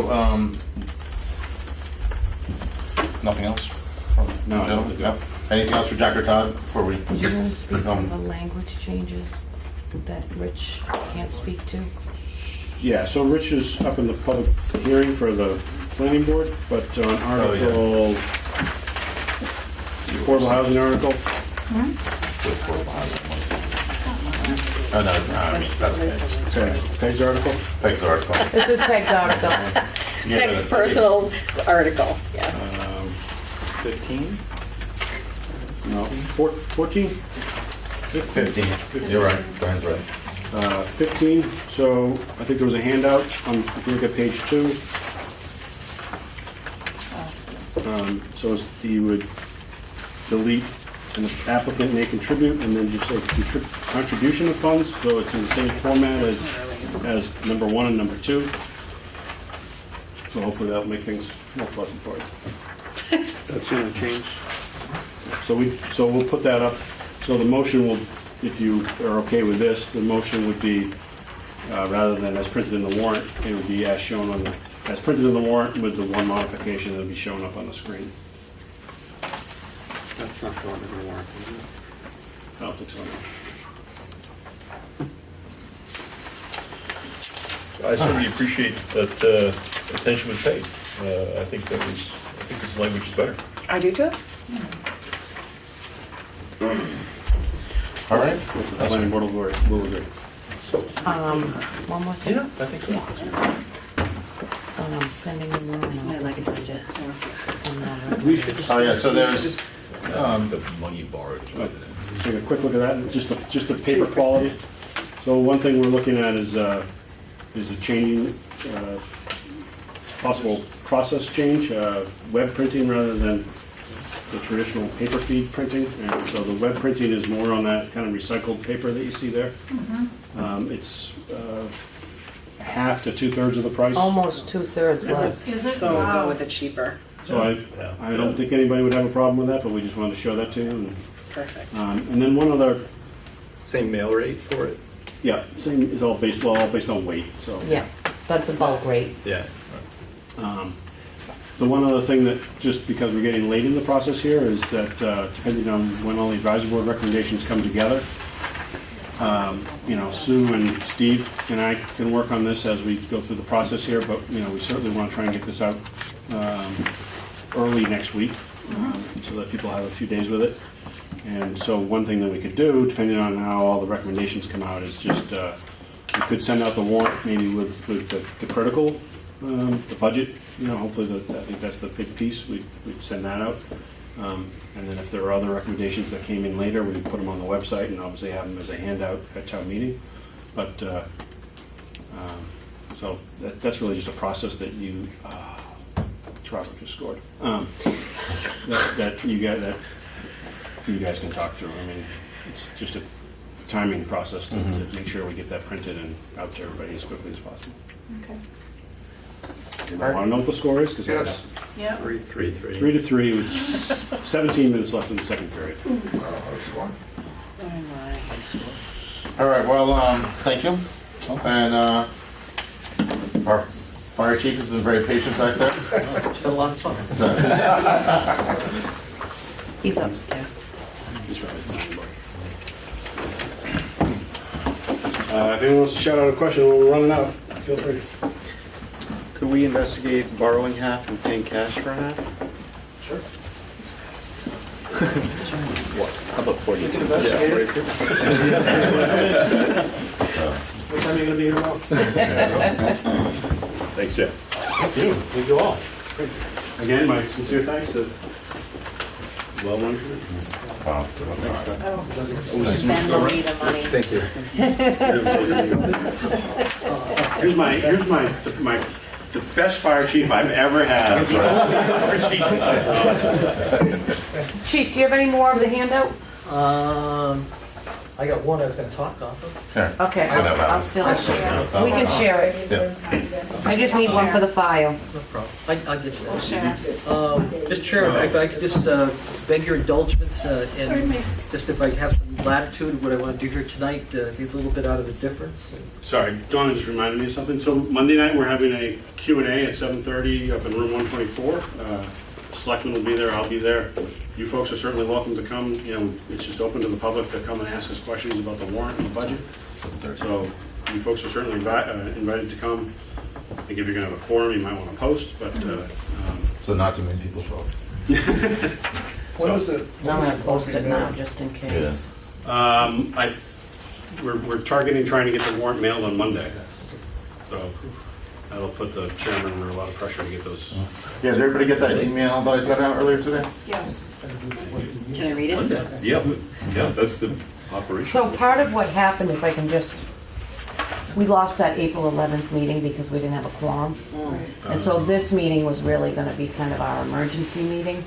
Oh, good. And so that really has put us under the wire as far as, we're not required. We voted a couple of years ago to not have to mail the warrant, but everybody feels that it's the right thing to do.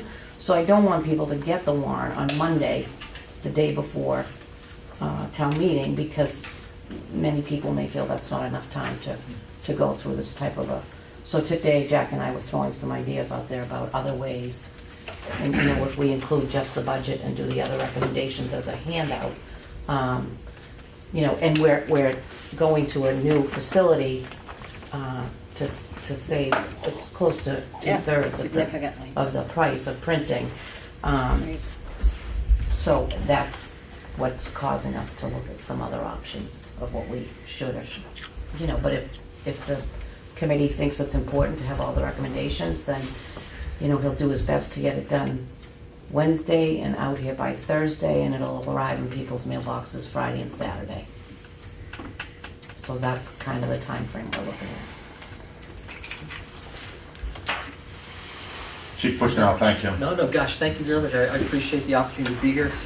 Just two things I want to do. One is very brief point. That second one just a little bit long-winded. But the first thing, just wanted to clarify, because we're here on video, that the relationship with Jack Cathway, our town administrator, Jim Lehan, our selectman, it's come back to me that there's some rumors that are circulating that lack of support at government level. And I just want to make sure that I'm on record by stipulating that the service that we get from both Jack and from the Board of Selectmen, particularly Jim, has been exemplary over my 14 years here. I can depend upon them to be a good sounding board. I can depend upon them to be advocates. I can depend upon them to ask the questions that need to be questioned, and I can depend upon them to require the data before they reach a decision. So with that being said, I just want to make sure that gets out there. What I want to do tonight is really provide some education to the board. Joyce was here at the very beginning. Again, I've said this once before, if you want to blame anybody for why I'm here, Joyce is one of the poster children for that. So, One of the best decisions we made, thank you. You make me blush. That's okay. We're at a crisis here in Norfolk. We're at a situation of clear and present danger when it comes to overall staffing, and Jack indicated I was going to bring this up. What you have in front of you is our payroll sheet, and that's the sheet that we file whenever we have somebody covering a shift, we have a recall. And if you note in that, the numbers are 17, that includes myself. Our call side is down basically 3, and I'll start the call side first. There's one individual at the top of the list, Lieutenant David Holmes, who predates my arrival here in Norfolk. He's the only call firefighter left since I arrived. The other 2 are off-duty career firefighters from other communities. Ryan Conley, we're lucky and fortunate enough to have him living here in our community. If you go over to the career side, you'll find in the purple, we have 3 members that do not live in the area. We have 2 from Rhode Island, and we have 1 from Swampscott. So that their ability to assist us when they're off duty is pretty remote. And we also take 1 person off of the present call side, Gus Reeves, to bring him over career. He's provisional. He's in the process of finishing his paramedic. Once he finishes his paramedic, he will be appointed to the original 13th spot, which is our day position. So that gives us a pretty good light of how he's set up. One of the things to remember right now is we have 11 people out of that 17 group that now live in Norfolk. So we're running the department out of that 11, and recall and coming back when we need assistance is obviously a convenience factor. We have people that have young children today. We have people that are working second jobs. We can't have, or we don't rely on a 24/7 availability. So out of that group, we look at 7 that are really providing the service here.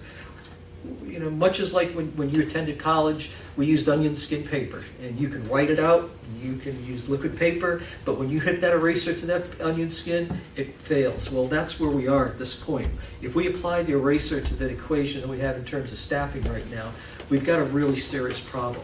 We use mutual aid. We've been doing that for the last 8 years. Town's divided, as you know, in Main Street. This side is for Brentham, that side is Franklin. So we bring mutual aid in right away. But the problem we have with mutual aid, and I've said this before, it's a 15-minute delay. And our recall gets into that same type of situation. We had a house fire 2 weeks ago down on Birch Road. It was 21 minutes for our ladder truck to arrive. Fortunately, we had the fire contained. We arrived at the scene with the 3 people on the staff. It was weekends, so we had 3 people working on the engine. I was there, the deputy chief was on the recall. one of the things that you have to keep in mind in our business is we can't go and fight a fire unless we have a minimum of 4 people on the scene. We can rescue people, we can say that we're inside the building for that reason, but we're not allowed by that. And that only comes into play if somebody's hurt. If nobody gets hurt, no harm, no foul. But it's kind of a wide range of problems what we're looking at. You look back to 1979, I did some quick research. In 1979, it was all call department where there's 27 people. Fast forward today, we're down those 10 positions. I've had the conversation with Jim, I've had the conversation with Jack, and certainly we're well aware of the situation in terms of the town's fiscal capabilities. But we do know, and Jack intimated that we're looking to get all the shifts, the 4 people on the shifts. And the ability that would do for us is, one of the problems we're facing is, are we the Pawtucket Red Sox or are we the Providence Bruins? Over the last few months, we've lost 3 people to other fire departments. We've lost an individual who went to Walpole, we lost an individual who's gone to Foxborough. We also lost a call person that we put in, we invested a great deal of time and effort to the Manchester, New Hampshire Police Department. Every call firefighter comes in the door probably costs us, by the time that we finish running them through and getting ready to go, is about $10,000. We don't have $10,000 to invest in call, so we've really backed off on the call side of bringing people in. We're doing an assimilation project that we started in July. Each year in July, we'll look at maybe 1 or 2 people that have an interest. But one of the problems you have in coming into the Norfolk Fire Department, you have to be at least an EMT. We had a gentleman who joined us. He went out on his own, got his EMT, came on board, worked with us. We got situated, and there was a tragic incident. And at the end of the incident, the individual came back and said, "I don't think this job's for me." And those are the types of things that we face. I mean, we see people on their worst days. People don't call the fire department to come to their home because they want to see us. It's a problem. Unless you're going to sell your home, we have to do a 26F inspection and take care of it. So those are the constraints that we're looking at. We have the 13th position. It's been there for almost 4 years now. Having that extra person on during the day, Monday through Friday, has been very helpful, but we have a gap on the weekend. And then we also have the gap during the evening hours. So several things that we're looking at, just to digress real quick. The other problem we're having is, I now have grandchildren, so we spend more and more time in Connecticut. Pete Petruchik, who has been the pillar of the Norfolk Fire Department for eons, has grandchildren. Pete Petruchik actually takes time away from the job on weekends and holidays where he's not here. Problem comes into play is, we can't dictate by contract that someone's here during off-duty hours. So we have a problem when Pete and I are both away. That becomes a real issue.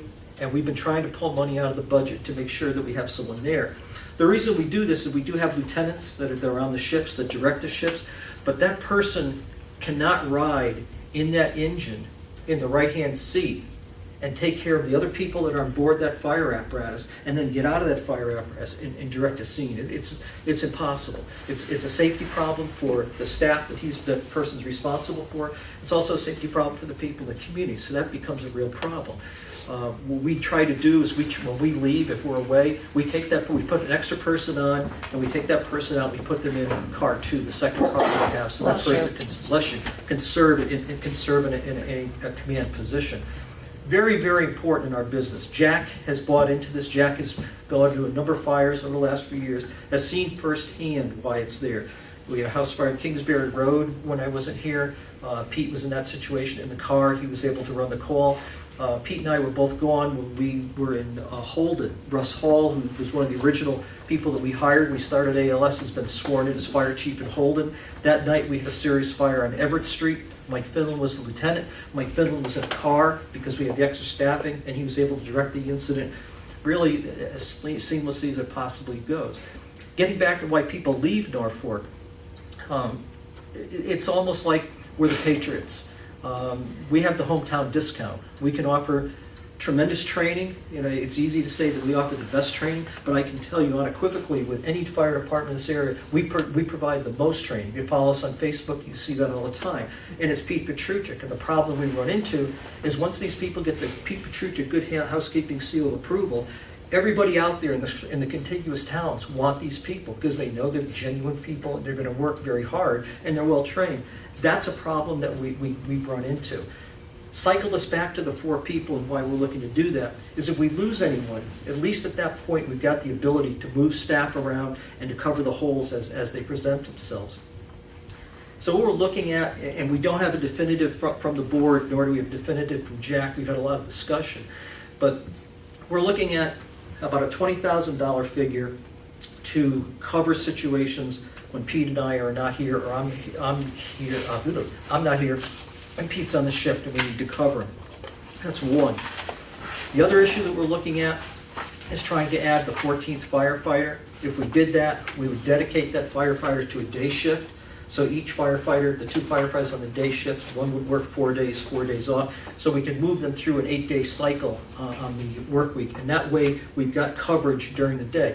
During the day, 75% to 80% of our workload takes place. At night is the biggest risk because everybody's home. So that's the point we're trying to balance. We're trying to get into a situation where we're actually providing the service when the service is needed. We can't cover all the holes, but that's the one that we target. And then we get to the situation of looking at adding 3 people, where we need to go. Whether it happens during my tenure, before I'm done here or not, I don't know. That's going to be up to the board, it's up to the town. Obviously, we'll come back to the advisory board, but it's a goal that we need to move toward. And one of the things to keep this in mind, and Pete's talked about this, and Pete Patrick has talked about this a number of times with the Board of Selectmen and with Jack. The police department is probably 8 years ahead of us in terms of overall funding. And when you look at the police department, they've had a paradigm shift in the people who work for the department. They have a number of new people are coming on. Some of the greatest kids, and I could say that being 66 years old, they have some of the greatest kids coming on board. If you have a chance to meet them, you should, because these are really solid kids that want to be in Norfolk. They want to provide a service. And it's great to see that. And the one thing the police department has that we don't is they have a command structure which we can't meet because all of our people are on shift. So we don't have a John Carroll, for instance, a deputy chief who's available. We don't have a Lieutenant Murphy who's available. And then those are things that we don't have. We also don't have a group of reserved officers. They have 12 reserved officers. You can see on here we have basically one call firefighter. So that's the problem that we run into. Can we catch up, or will we catch up with police? No, I mean that's not reasonable. But we do need to try to find a way to work ourselves through to get to the 4 on the ship. Where this will hold with the Board of Selectmen, with Jack as we move forward, I'm not sure. It's unclear. I know Jim, in a lot of the discussions that we've had, understands the situation clearly about the shift officer when Pete and I aren't here, or when Pete's working and I'm not here, that person can't be riding in the apparatus. That person has to be in a car. I think everyone's well aware of the value the fire department brings today, particularly from the advanced life support. On Wednesday of this week, they had another save. The group was out, picked up an individual, put him on the heart monitor, found that they had a blockage, and the person flatlined in front of them. They brought that person back. Again, they happen to be there. And that's the type of thing that the fire department has at this point. We have a dedicated group of people that want to come out and work. Hopefully you're going to have a new station soon that will help us in retention. But that's kind of where we are. I mean, I can go on and on with statistics and provide information, but I think at this late hour, just to lay out a thumbnail sketch of what we're looking to do, I think you as the community are going to need at some point, and to ensure that you have the adequate service. Man. Yes, Joyce? Chief, any possibility that these budget figures are gonna be changed? I mean, are you still in discussion with the Board of Selectmen to try to get this changed before town meeting? We're still having some discussion. I would say there's a slim possibility that would be changed. And you're talking about bringing on the 13th person, Oh, or the 14th person? I think if we're able to gain support and get traction from Jack and the Board of Selectmen, it would probably be at this stage to fill that gap of that $20,000 that we're looking at. I think if that was to come to fruition, that's probably where we are. I think as we move forward during the calendar year, I think there's going to be more conversation to look toward perhaps bringing that 14th position on board at some point. So at least we have that taken care of. I mean, I have my fingers crossed on that. I don't know what I think that might be the plan that gets laid out. Okay. What's to stop number 14 from doing what the others have done and go to Walpole or Foxborough? Boy, if I knew that answer, well, we wouldn't have lost anybody. There's a lot of speculation, and in talking with these people in exit interviews, to them, they feel they're going to a larger department where advancement. It's really not about the money, because if you look at them, our numbers are all public record. We had over 7 people last year that made well over $100,000, and those are the 7 people that are coming back every single time for recalls. And then you wonder how long that's going to last. That's the problem. Other than that, I don't think I can really answer the question. It's certainly not lack of ability to do overtime. It's certainly not the lack of the ability to receive training, because we have people from other departments that are constantly calling us, asked to come train with us. So it's really hard to fathom that out. Like I said, if I knew the answer, we'd be losing people like we have been. Jonathan? Thank you for the presentation. Okay. Couple questions, I guess. The $20,000 figure is not to hire a new person, but just to have additional shift time. So It would you have 4 people cover gaps, on particularly shift. for myself and the deputy chief. Do you have a guesstimate as to what would be a budget required to hire that 14? We're looking probably, with the position and the time off, probably around 60,000 is what we're looking.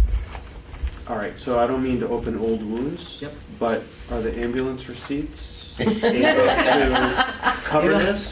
It's funny you should bring that up, because Todd and I had a really lengthy conversation, because when we're starting to map this out, given the amount of receipts with that balance existed, we thought for sure that was going to be the place. But then I wasn't sure what Jack was extracting to offset with the balance of the budget, and that 380 number really hit us.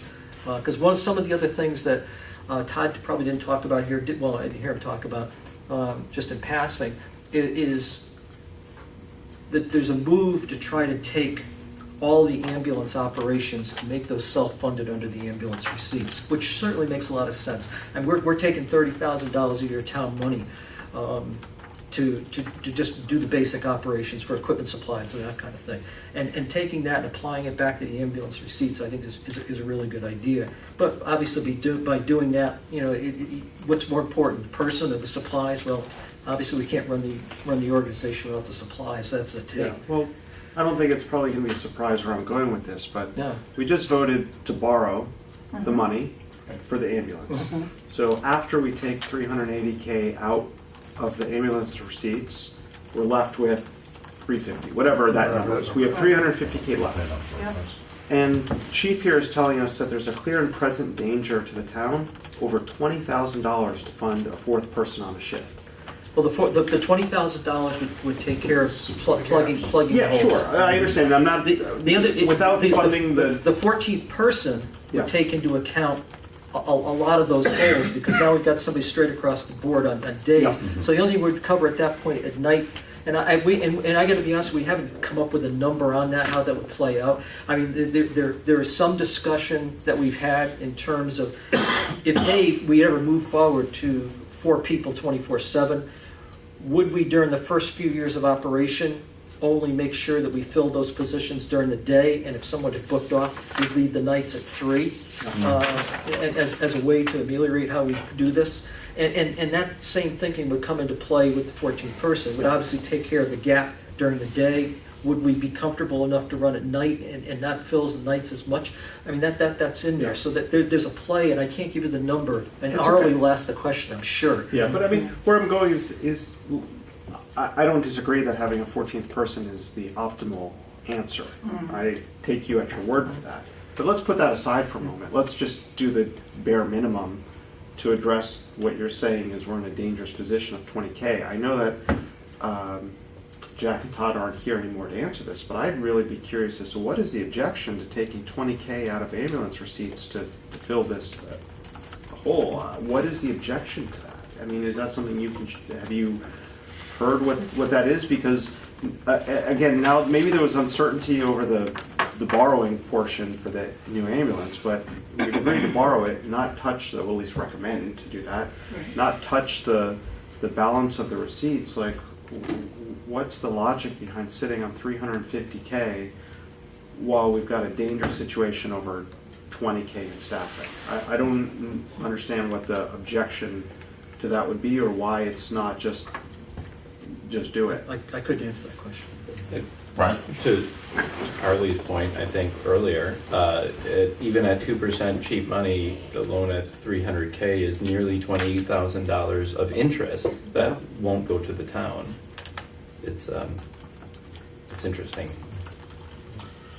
Chief, is there a regulation, like, you know, going back, like the civil service, if you were public safety, you had like I think it was 15 miles radius where someone had to live? No. Do we have anything like that? No, there isn't. No. And when we started in 2005 with ALS, the problem we had is we needed to hire the best, most experienced medics that we could fathom out in the process. And back then it was easy because we had close to 60 people apply for 2 positions. Wow. And the best people was now Chief Hall, who was with Holden, and he comes from Rutland, and then Rich Yunker comes from Swampscott. They had the most experience of working in a 911 situation. So we put them on first. They were followed by Dave Russo, who came from Connecticut, and Mark Amiot from Rhode Island as well. Since then, we've been lucky. We've hired local kids. You have Billy Getchell in there. You have Gus Greaves. I mean, these are the kids that we're going to build, that this department will build around in years to come. I mean, they're the people who will really take the next step forward with this organization. So to answer your question, we're trying to focus on people as close as possible because that's where the dividends will be paid. We can't afford. We ended up, Tommy Newman is our last hire in there. Tommy lives in Providence. The reason we took him is we lost Charlotte Giovanella, who left the department to do private sector, and we needed someone at minimum at what her experience level was, and that's why we had to go. We debated that a long time, and we felt that we needed to play that card, and we needed to bring an experienced medic in. And he came from the West Coast, worked a number of years in the 911 system, very busy system, so that's why he got plugged in there. So when the department hires, then would they hire a non-medic, and then is there like reimbursement or anything available for someone to go to? Excellent question. The last 2 hires, with the exception of Tommy Newman, Billy Getchell, I use him as an example. Billy came to us as an EMT. We put him on call. We put him on provisional career with stipulation that he'd get his medic. Once he got his medic, then he assumed that day position. We're doing the same thing with Gus coming in as well. And the corollary of that whole problem is there aren't any people out there. When we hired Tommy Newman, for instance, we had 3 people apply for the position. Because it was day. Nobody in this business works Monday through Friday, basically 9 to 5. The business is 24-hour shift situation. And that was a bit of a problem. But the number of medics and the turnover out there is so great. There isn't a pool to draw from right now. And that's part of the reason I think that we're seeing people withdraw, because there's just so much competition for positions out there. And if someone's provisional and they have to get their paramedic license, that's out of their own pocket?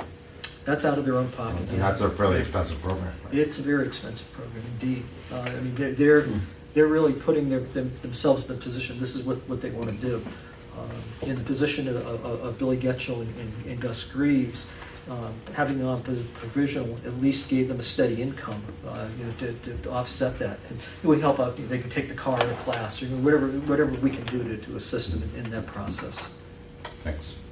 How expensive is expensive? How much money Sue knows these kids. I think it's about $10,000 now. It might be, it's between 10 and 15. And get an EMT, you know firsthand about the cost of EMT, that's about $2,500, $3,000. Right. I mean, that's a lot of out-of-pocket coming. So for a lot of these kids too, a lot of them go to college, so coming out of college and then, you know, and it's a lengthy course, Cole can tell you, I think it's almost 2 years now, isn't it, to complete the course? By the time you do all your practical in hospital time. That's kind of where we are, you know, I said the most urgent thing is to plug the hole, from there, getting the 14th person, and then from there, trying to get some equilibrium to figure out how to bring in the next 2 people to get the shifts there. I think if we're able to fill that hole, that $20,000 hole, and then get the 14th person, I think we'll move ourselves out of that clear and present danger situation. Because obviously, if we look at a 14th person, it's going to be somebody who's either a Norfolk resident or lives contiguous, because we need that person available on recall. It's just how we operate. So there's nothing in the budget currently, just so I'm clear around I got to this, be right? honest, This Sue is- just asked me early. She said, "Do you have a copy of the budget?" No, I don't. I got the one you see. So I have no idea where it's laid out. I don't see it here, I'm Yeah. only looking at Yeah. what was presented I in guess, Jeff's. but my question, I asked this genuinely, I don't mean for this to sound strange, but Chief, what are you asking for to happen at town meeting, if anything, at this point? That's a good Are you question. here just to give us awareness of this as a problem? Is there some movement to have someone make an amendment to the budget in the town meeting to I try gotta be and have honest, this I covered? haven't gone that far ahead. I wanted to make sure that the board of selectmen were aware, and that they basically had that information, and I thought it was really important. Next step was to talk to this group. There is a YouTube video out there from Norfolk Community TV, and that created a great deal of angst, because some people feel that the presentation I made was detrimental to the board and to Jack, and I said, no, that you know, if it came through that way, that obviously wasn't the position, because of what their support's been over the years, and that's why I wanted to clarify that. But everything I'm kind of talking about is laid out in that. I mean, that's my first and only foray into the field of cinematography. You know, it's something that's out there. The report, the genesis on this started in October, when the report was written and it was sent to the board, and I can certainly make that available through Sue to all of you. It's the 7th report written on staffing in Norfolk over the 14 years I've been here, and it's been progressive as we move forward. And you know, and Jack kids me all the time. I mean, Jack is not only my boss, but he's also an exceedingly good friend, and we sound off on a number of different issues. But Jack has a note in his office, and it says, I'll never ask you to hire another guy."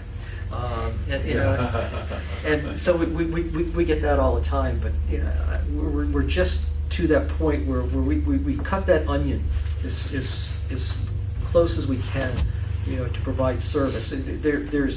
There's a fault line in this, and where it is like trying to predict the next earthquake on the West Coast. But the fault line is here. I mean, you can see that very clearly, and all we're trying to do is to try to, you know, close that gap a little bit at this point. So what happens at town meeting, I don't know. I'm going to take my direction. I got to be in all. I'll take my direction from Jim and Jack. Sometimes I call them Jack and Jill, but I'm going to take my direction from them. You know, as to what should take place at town meeting. Certainly, if you want to provide input to them, I mean, that's fine.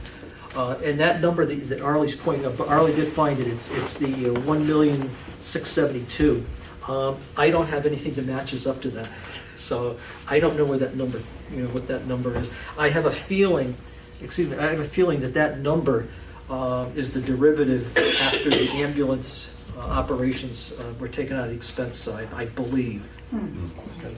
Don't know for sure. We're about, 2.5 weeks out from town meeting right now, right? Or 3.5 weeks, whatever it is. And only half a week before they gotta go to press, basically, right? Yep. So, to me, maybe I'm a process person, but the only thing we can recommend to Jack, I think, is if we wanna move $20,000, whatever the number is, from the receipts fund to the fire department line, I think that's about our only option right now. But quite a We've bit. got our reserve fund. It's a help, We got that too. it's a help.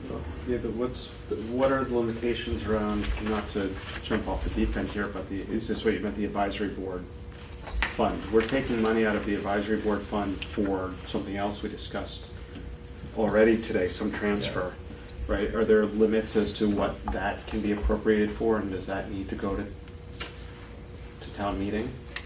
That would be a transfer to be approved at town meeting. Yeah. But could be part of the motion under Article 3 of transfer from any available source. And that could be the ambulance receipt reserve account, or it could be our, so there is an avenue. I mean, my position on this is I'm taking all of this at the chief's word and at face value, and $20,000 is a rounding error in the total budget. It really is.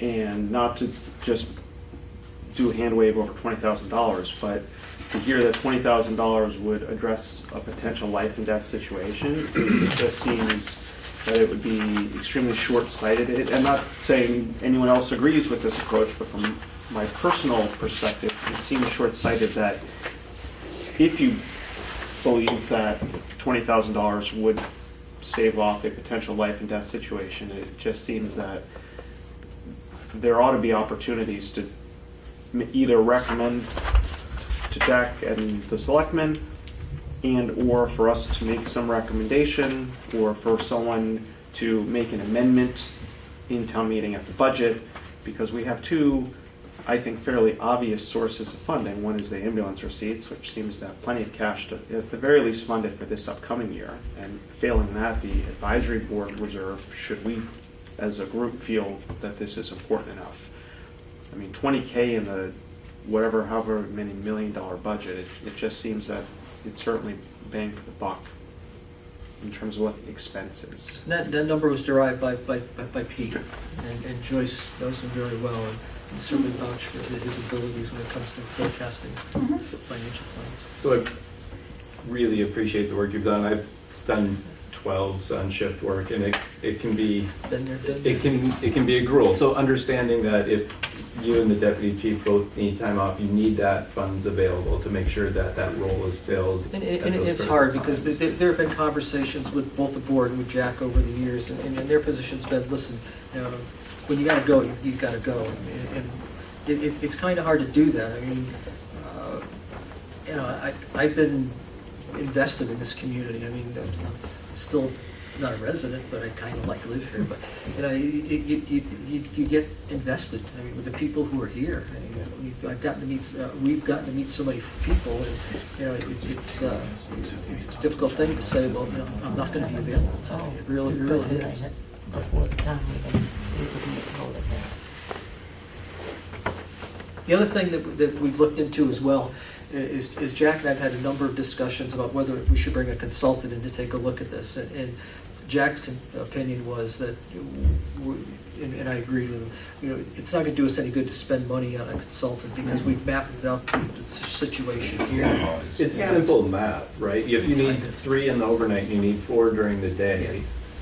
13 gives you where you have the weekdays covered, and 14 gives you 24, well, it gives you 12, Yeah, gives 7 days a week coverage. And we get to that 7-day-a-week coverage, I mean, I certainly would breathe a sigh of relief, and at least from there, it's an opportunity to try to forecast, how the next transition will take place. We waited a long time on the 13th position, only because of budgeting. We hit 2008.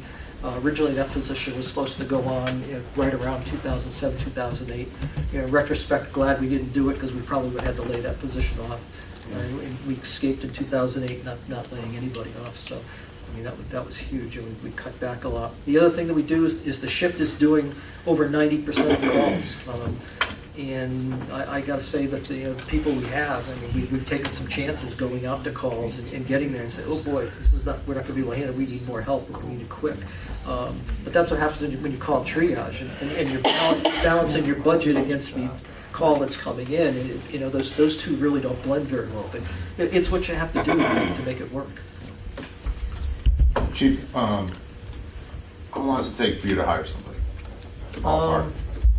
It's usually about a 3-month process. Not only is it a 3-month process, by the time you advertise, bring them in and get everything going, get a background, but then you lose them, for 12 weeks at Fire Academy. And that's the crusher, because with Gus, we'll have Gus ready to go probably by June. We're going to lose him, and we have no ability to backfill Gus when he leaves. So now we're back to square one for 12 weeks. Whenever that time comes up. And we'll obviously pull some money out of the budget when we have a time we feel we really need to do that. But for 12 weeks, everybody's on their toes as to what's going to take place. I mean, we're really used to having that fourth guy during the day, or fourth position. I think that's important too, because there is a potential by going to 14, you reduce some of the overtime and backfill caused by. Well, Express on everybody else. And that's the other thing with the 14th. The 14th, as we roll through and say somebody leaves, we have to replace them. Well, all right, we don't cover 7 days a week. We go back to just covering the weekdays while that person's in the academy. The flexibility is built in there. Yeah. And the more important thing, because you brought it up with working the 12s, right now having somebody work in this business Monday through Friday, 8 to 4:30, it just doesn't work. And if we could move that into a position where they're working 4 days on and 4 days off, gives them a chance to have a second job, to afford to live in the community, which we want to do. It facilitates that. It's an incentive. It makes the job a little bit easier, more palatable. And they know, and I think they get the idea that sooner or later we're going to get the 4 and everybody will have a shift position. But the younger guys were fortunate. They're interested. And we're just hoping we keep them here. It doesn't even account for like the stress on the group if somebody was out on an injury or something. Then if you're Injury kills us. I mean, and that's over, and that's more over. We lost a guy for 5 months. Of all things, we do hose testing every year in June. We're doing hose testing. He went to pick up a piece of hose and blew out his shoulder. We're lucky to have him back. I mean, the last thing we do is put another guy out. I've already got 2 out on me. So, and one of the guys that we lost, we were at a serious medical, and I went to pick up the patient. And the guy comes over and says, "Chief, I've had a bad back all my career." He says, "I know you got a bad back. I'm going to go lift." And when he goes to lift, it's like, and there he goes. He's done. And 3 months later, he's off the job at Norfolk County. I mean, that's a hard one to live with. So one thing we could do, I think, would be to sort of table taking any action on this budget. Maybe we have some communications with town administrator over the next couple of days, and then to see if there's going to be any amendments or changes. And then we could actually vote on whatever that might be at our meeting right before town meeting. Right. Tuesday night. Whatever you do, we're very grateful. I mean, you know that. Any Jim's a big thing. any thoughts on that idea? I think that's appropriate. Doesn't happen too often. I'll write it down. It does make it challenging to explain to the town what we're proposing in terms of the budget if we're voting it the night before. The day the hour before. Yep. I think you'd have to almost do it as an advisory transfer. If you do it, Right. that's, Yeah? Yep. Just two, sorry. Jack just texted and says, "I guess I should have stayed." Yeah, I probably should have. The 2 questions for you. One is, you've made this presentation to the selectmen. Just to Jim, and I've talked with Scott. I haven't talked directly with Jeff. I've had some texting back and forth and emails exchanged, so he has a understanding. I mean, the biggest problem that we confront in this is other than Jim and Jack, there really aren't people that serve on any of the boards or involved in town government that really know the difference between an engine and a ladder, a squad and a rescue. I mean, and Jim and Jack know firsthand. I mean, we've dressed them up. We've thrown in burning buildings and brought them back out.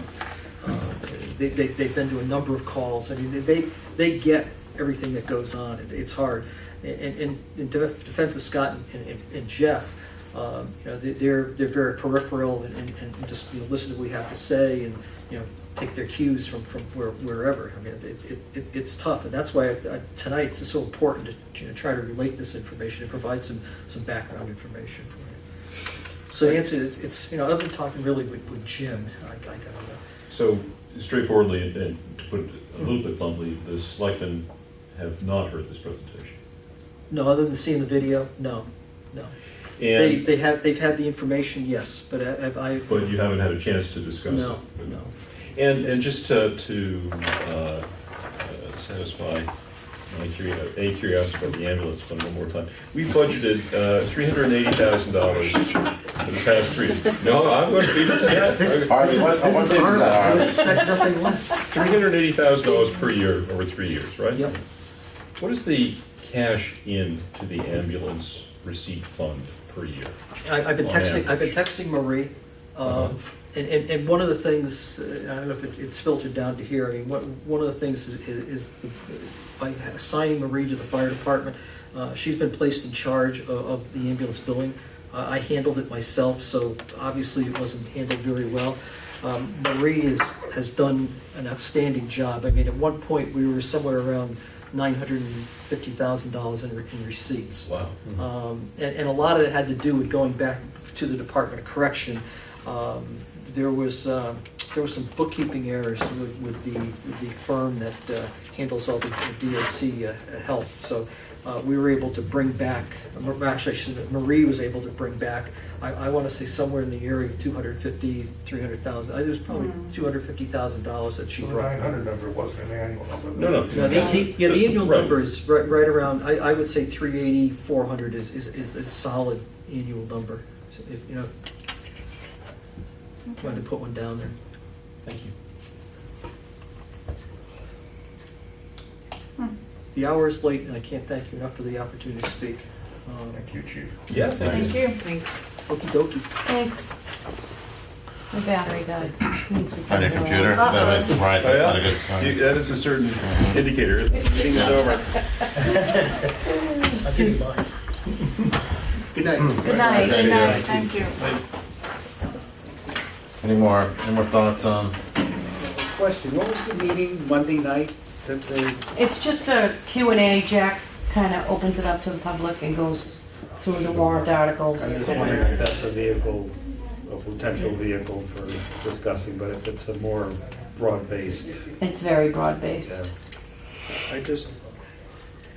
I'm confused and concerned on over $20,000, why it wasn't included in his budget request Good question. from the beginning, and if it was, why it was specifically removed. Like, those things seem to not be clear. It sounds like the nature of the conversations so far have not been quite that specific. Well, again, I know this is after the chief left, but he went on to say this was identified in a staffing report prepared in October. I don't think it's because he stumbled across this need last week. No. It certainly sounded like this has been a perhaps growing and known issue for minimal 6 months at this point, certainly well before any budgets were envisioned or prepared for this year. So it seems, frankly, it just seems a little strange that over $20,000 that we're in this position of not knowing why it was not in there or not knowing why it was removed. Yeah, I mean, I guess that's good. I was gonna say, yeah, so I wanna be careful about speculating too much, because we don't really know what was in there or what the conversations were. But I agree conceptually A little that, clarification would be good. right, absolutely. Did I miss it, or was there a budget discussion including one of the selectmen? Like, as part of, I gotta tell you, I'm not I trying- can't think over the past, if I look back over the past many years now, almost all budget discussions have been led by a selectman. And last year, what did we do last year? Was there a select person, a selectman here? I think that we had a select. I think Jim, a select- I think Jim came to one of our. Jeff was there as well. Yeah, came to the meeting. Yeah, I don't remember him. Yeah, I remember Jim. It was Jim, Jack, and Todd. And then this year, we've not seen the selectmen come to any budget discussion with us. Right. That is unusual, isn't it?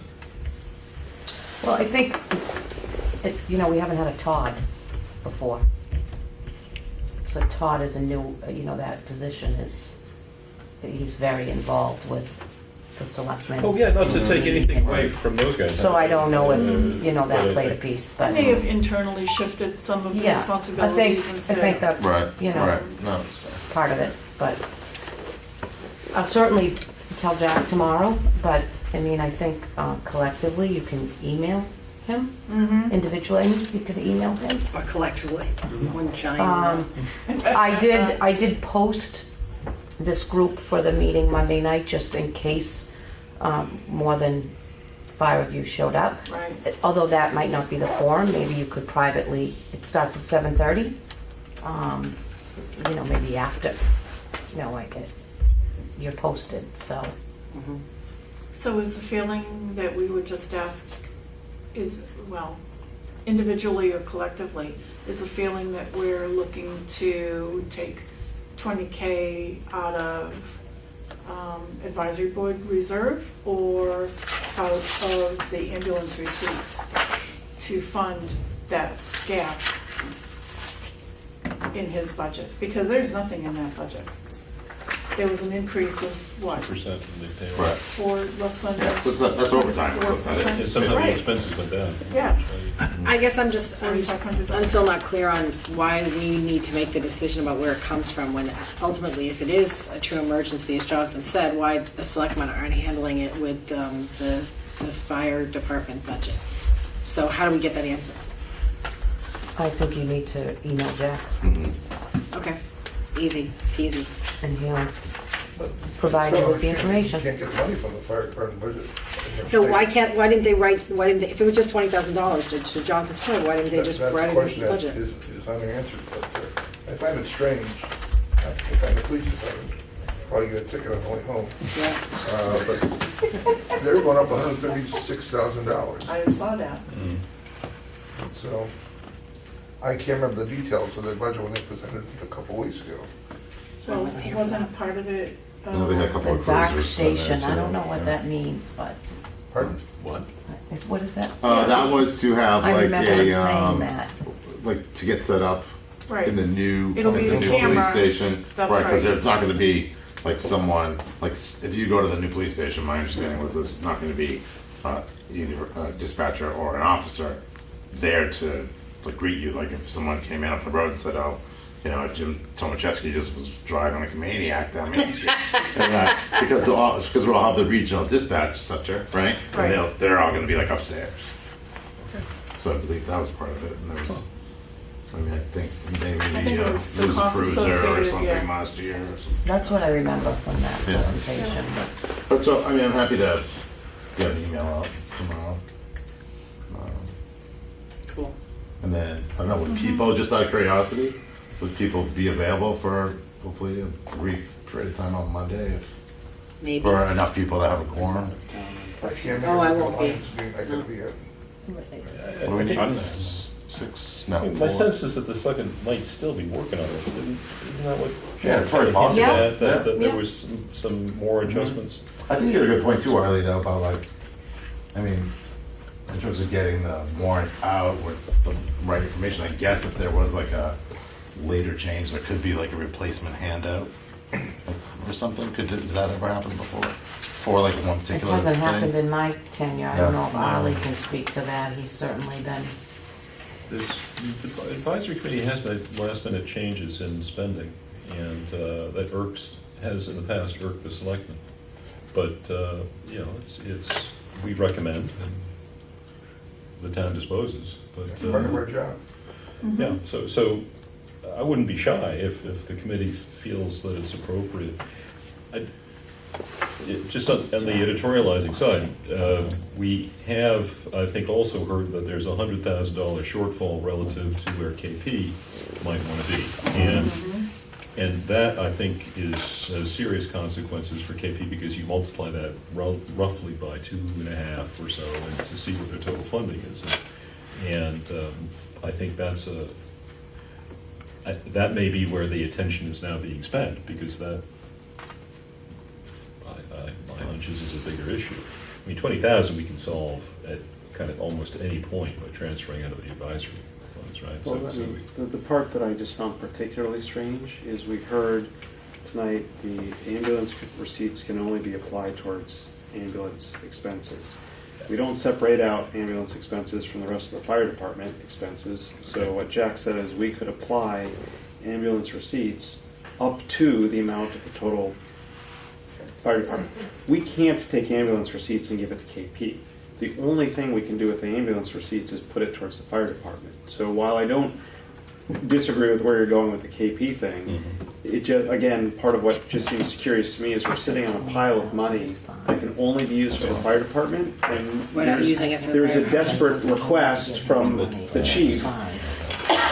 Where's the disconnect here? Totally agree. I think we all need to be absolutely clear on the potential uses of the so-called ambulance receipts fund. I believe it is, to all intents and purposes, unrestricted. Because Jack said you could transfer out of that fund, and once it was out of that fund, it was unrestricted. So we, to editorialize. Is that right? Did I say that Yeah, right? I think so. Up to the That's what I, total that's my funding. recollection. So just to complete the thought, if one were to think in terms of sustainable funding, $380,000 we just heard from the chief is the sustainable level of funding that can be withdrawn from the ambulance receipts fund, and it's already withdrawn. If we want to spend something more, it's unsustainable. It's one-time money. So it is more naturally used for capital purposes, sorry about that, than it is for operating purposes. Right. But it is there, and it could cover a gap. But again, $20,000, we can solve that problem anytime by taking care of it out of the reserve fund. I don't think, in my opinion, we should hold up a budget discussion if that's the gap. Let them talk about it, figure out what they want to do collectively, and then if we have to come up with the money, we got 50,000, right, in the budget, then we solve it that way, if necessary. So I'm actually gonna, I just think I just need a second to this, but I'm gonna make a motion that we adjourn for 5 minutes. Second. Thank you. All right, we're adjourned for 5 minutes. We are reconvening. Okay. All right. So, I was just trying to get a little clarity and maybe a little bit more background info on that. And, there's, as Jack was just, when I was speaking with him a few moments ago, was saying that there are a lot of different budget requests that they get from all the different departments that they look at. And that, and they, obviously we all try to do everything that they can. I don't think that it was necessarily the impression of everyone that the staffing is quite, although, not that it's not a concern going forward, but it may not be quite as critical in some people's opinions as maybe the chief thinks it is. So, and it sounded like that maybe there had been a little bit more conversation about that than, because we were making some assumptions, right? Because Well, why wouldn't we? right, right. I mean, because sometimes it's not good to make assumptions. There's a Yes. reason. So we can find a way to come up with 20,000 if we want, or, of course, we could also continue to look into this and take up the staffing, maybe in a slightly more detailed way when we maybe have more information.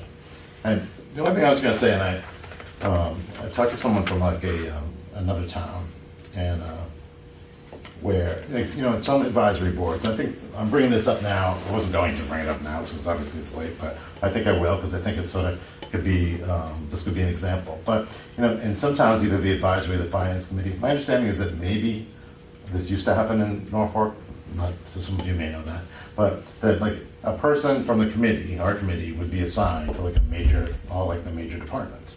And then we would have much better insight into sort of like the, not only like some of the capital needs, but some of the issues that are going on within these different departments, so, you know, so, and then I think that would give us a lot more information, because someone from our own board would be able to report back as some of these issues come up. So if we had someone assigned to the fire department, that person could talk intelligently about the staffing and the future and how that's gonna have an impact on the budget. So maybe at some point we wanna kick that around and get some input from, you know, from Jack and some others, and also from everybody on the committee. Maybe it could go into our study committee. It could be, but that might take a while, so maybe, you know, we could decide to do something. Is that something that We had used to, happened? well, about probably at least 10 years ago, we used to have a capital committee, a dedicated capital committee, and there was always 2 members of the advisory board on that, and that group did solicit all the departments to find out what their capital needs are. We didn't get into some of the operational or staffing issues, but you can't talk to the department about capital without somehow getting some of that information through osmosis come to you. So we did that. Unfortunately, there about 2007, capital dried up, so there was no need to have a committee. There wasn't any money, right? Yeah. I mean, it'd be a little bit more of a time commitment, so, you know, there's some considerations there. I don't really wanna, you know, I don't think any of us want to be here till 1 AM. Peg does, but. Yeah, if you'll allow me to make one more comment and then I'll be done on this topic. I'm looking at this as the same way as we look at those petitioner articles, right? Which is somebody got something on the warrant and we can only discuss, debate, approve, not approve, based on the information that's presented to us. The petitioners didn't show up. So at face value, the information we had, we said this is a good idea or it's not a good idea, and the petitioner wasn't there to actually give us the counterpoint, right? So we can only go on the information we have. I'm looking at this in a very similar way. The chief took time out of his day and sat through an hour of whatever to tell us there was, in his words, a clear and present danger, right? Let's assume best intentions, and he's not just trying to fearmonger, right?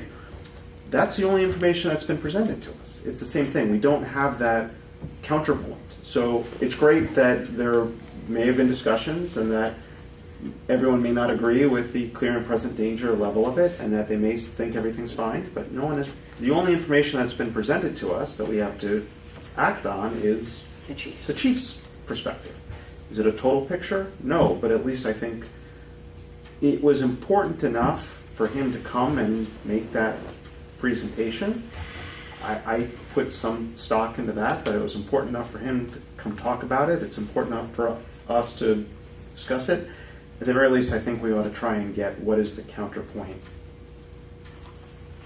Yeah, I think you're right. I mean, I think we have to, right? Now, especially. Right, because in absence of any counterpoint, the only thing I have to base a decision or recommendation or opinion on is what the chief presented. Right. Yeah, I think that. I think that's a good analogy. Yeah. The petitioner articles. Okay. Do we need to formally reconvene since we adjourned? So I actually just Okay, said so that we were that's reconvened, okay. and Just we were back on, we're back on TV. All right. I don't know my rules of engagement. Yeah, so anyone objecting to the fact that we reconvened? Yeah, Arlie is. Yeah. Well, actually, I am too. I want to go home. All right, well, we have some things to vote on, so why don't we try to get through this list? All right. And was everyone able to see that email that I hope that was okay with everybody? Yeah, it was, is this handout? Yes, yeah, it's been summarized It nicely. turned into that, Yes. Great. So my issue is I scheduled a trip out Well, to we already Europe. canceled that, sorry. And I have that, Brian, I realized that after I put this together, Okay. so I apologize. So we'll have to have somebody take Brian's articles. And you want these all by Sunday, right? Friday. Yeah, so it's a quick turnaround. I can So- still help draft the motion. That'd be great, and then we can just Okay. have someone else read them. Yeah. That'd be terrific, Brian. Susan said she could write anybody a note if you need to take a day off from work, so. That'll go over well. Thank So, you. I'm sorry, when do you need this by? Friday. We can do that on Friday. You mean this Friday? Yeah. So that gives me the weekend to pull the warrant together Oh, I and know. integrate the warrant with the recommendations and then send the file to the printer first thing Monday It's like a fun morning. weekend. So we need to vote on all the ones that aren't notated as yes or no. Correct. Right?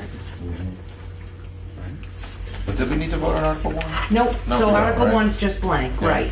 So we need Article 3, which is Transfer, Transfers? transfers. which is right up there. Yeah. Yep.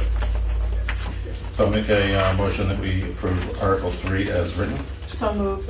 Further discussion, do we want to talk about making a 20K or do we want more information? Because this is where we could put the 20K transfer. Well, actually, this is the fiscal year 18 departmental transfers. Fine point, Yeah. fine point. My only comment is that these things always change. And it's often held off for the last minute in order to accommodate that. So I have no objection to voting it now. But we But could my have to revote prediction is that we will have to revote something different on Tuesday night. Tuesday. Yeah, so, but I have no objection to this. That's what we're. Let's just hold it then. There was a motion and a second. It wasn't second. It wasn't seconded? Because why do it twice? Might as well just wait, and plus it'll be fast. Yeah, oh yeah, the transfers are Yeah. usually pretty routine. Let's see. Article 4 we already approved. Article 5 is salary and compensation. It's basically every year type of article. Move to This approve is Article. This is the budget. Isn't Article 5 the budget? Fixes salary compensation of all elected officers And and expenses. rates appropriate transfer from any variable source of funds. Trade departmental and incidental expenses for fiscal year, right? Yeah.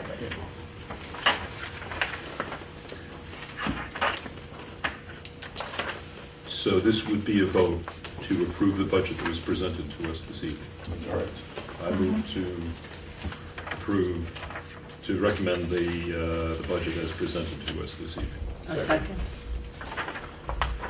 All in favor? Aye. Any opposed? Article 6 also needs a vote. That was the Water Water. division. Yeah. Move to approve Article 6. Second. Any discussion? All in favor? Aye. Any opposed? No, Article 6 is approved. DPW. And Article 7, see what sum of money the town will transfer from DPW sewer division revenues, fund sewer division maintenance, etc. Your motion? It's Move to a approve. separate little one in the center of town there. Go ahead, go ahead. Move to approve Article 7. Second. Any other discussion? All in favor? Aye. Any opposed? Sorry, don't we have to approve a sum of money? In 7? I just don't have a piece of paper, maybe I don't have a piece of paper in front of me, I thought we, It's, Yeah. Let's see, what some, There's one of them. Is that on that Yeah, transfer? That's a transfer. yeah, I thought it was, no, it's not listed on the transfer. Because that's the capital borrowing. Right. The D, wasn't are it you part looking of for the the budget? DPW budget. Was it part of the budget? No? DPW budget totals 381,960, right, for fiscal year 2019. Public Works. there's an immediate transfer in there, at least as I, Works. No, it And then doesn't it appear doesn't to break be. it down, does it? No. No.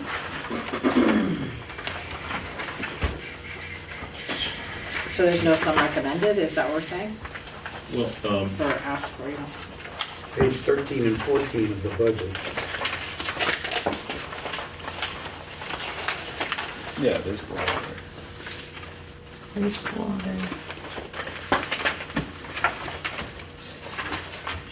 this is crazy, we don't know this. So is it, But the last year's. So I think then that we just need to get clarification on those and do that before town meeting. gosh, I should really know this, huh? So we approved the budget, which is the $41 million number, right? Uh-huh. And so we have a corresponding number here of $1,543,000. Mm-hmm. And then the 130,000. And those numbers are as good as presumably the other number, and presumably we can vote them.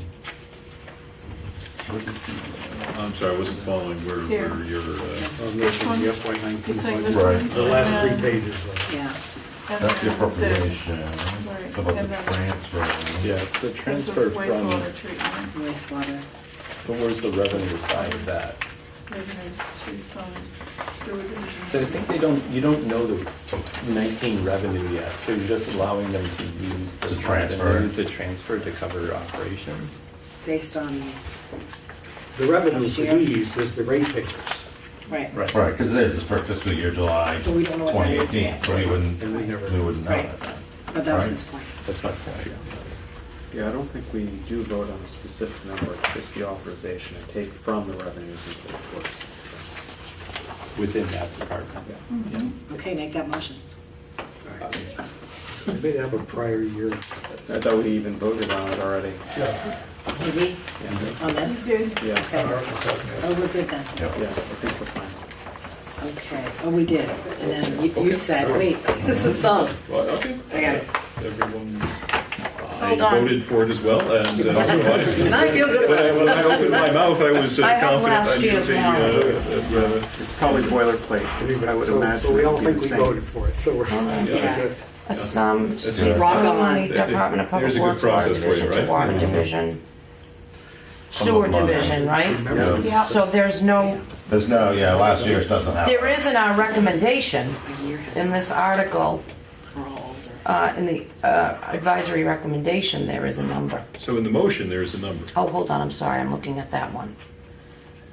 Article 6, Article 7. The advisory committee approves, there is a number. So we must In get this that. article, the town seeks to transfer the sum of from the sewer division, Department of Public Works. So we must get that on Tuesday. But that needs to That's go to printed. printing this Yeah. weekend.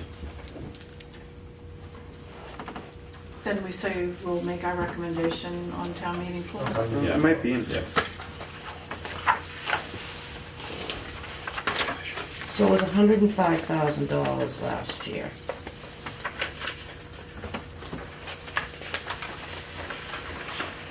Debt service, one more time.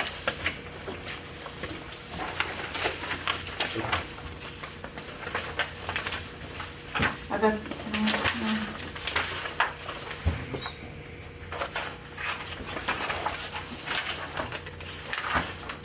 Jack still around? No, that's, Wait, should we, do we need a motion to reopen the vote Yeah. on 7? That's what I was gonna I say. move So moved. to reopen. second. Second. All right, so, I have the number.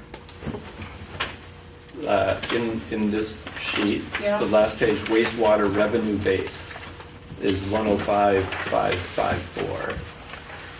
Oh, that was last year. That is last year, it's 108,372. So 108 for this year. one Yeah. away for 3 seconds. 108,372. And so that is the water side. I don't see a sewer though. I think wastewater. No, wastewater is sewer. the sewer.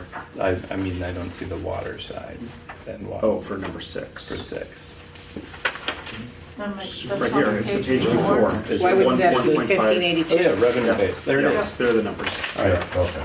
I know there's revenue, I got my water bill today. Oh, I'm gonna get mine. Oh, It's bad, Those darn teenagers that's in their always showers. super bad, yeah. okay, so Rewind Article along. 6 is 108,372. It's not. And Article 7, can you give me Article 7 again, 1 please? million, this is water, which is Article 6, is $1,582,088. And then Article 7 is 108,372? Correct. Right. So, Do we motion to reopen number 7? Can we open it, or do we need to vote again? There was a motion, I don't know if we We didn't vote on it. voted. No, So we could just entertain a motion on Article 7 to approve that now, I believe. I think we formally have to vote the motion to reopen. We did put an A there, I think it was. No? Okay, so Okay. motion to approve Article 7 in the amount of 108,372. Second. All in favor? Aye. Do we need to now re-vote on 6 with the specific number? Yeah. Motion to reopen discussion on Article 6. Second. Motion to approve Article 6 in the sum of 1582088. Does that include the water department's budget? That's just the transfer. It's, yeah. It's just the transfer It says total water. Yeah, that is, it does total water budget proposal. But the water division, Right. which is this, That's right. this page, yeah, so it is the 1582088 number.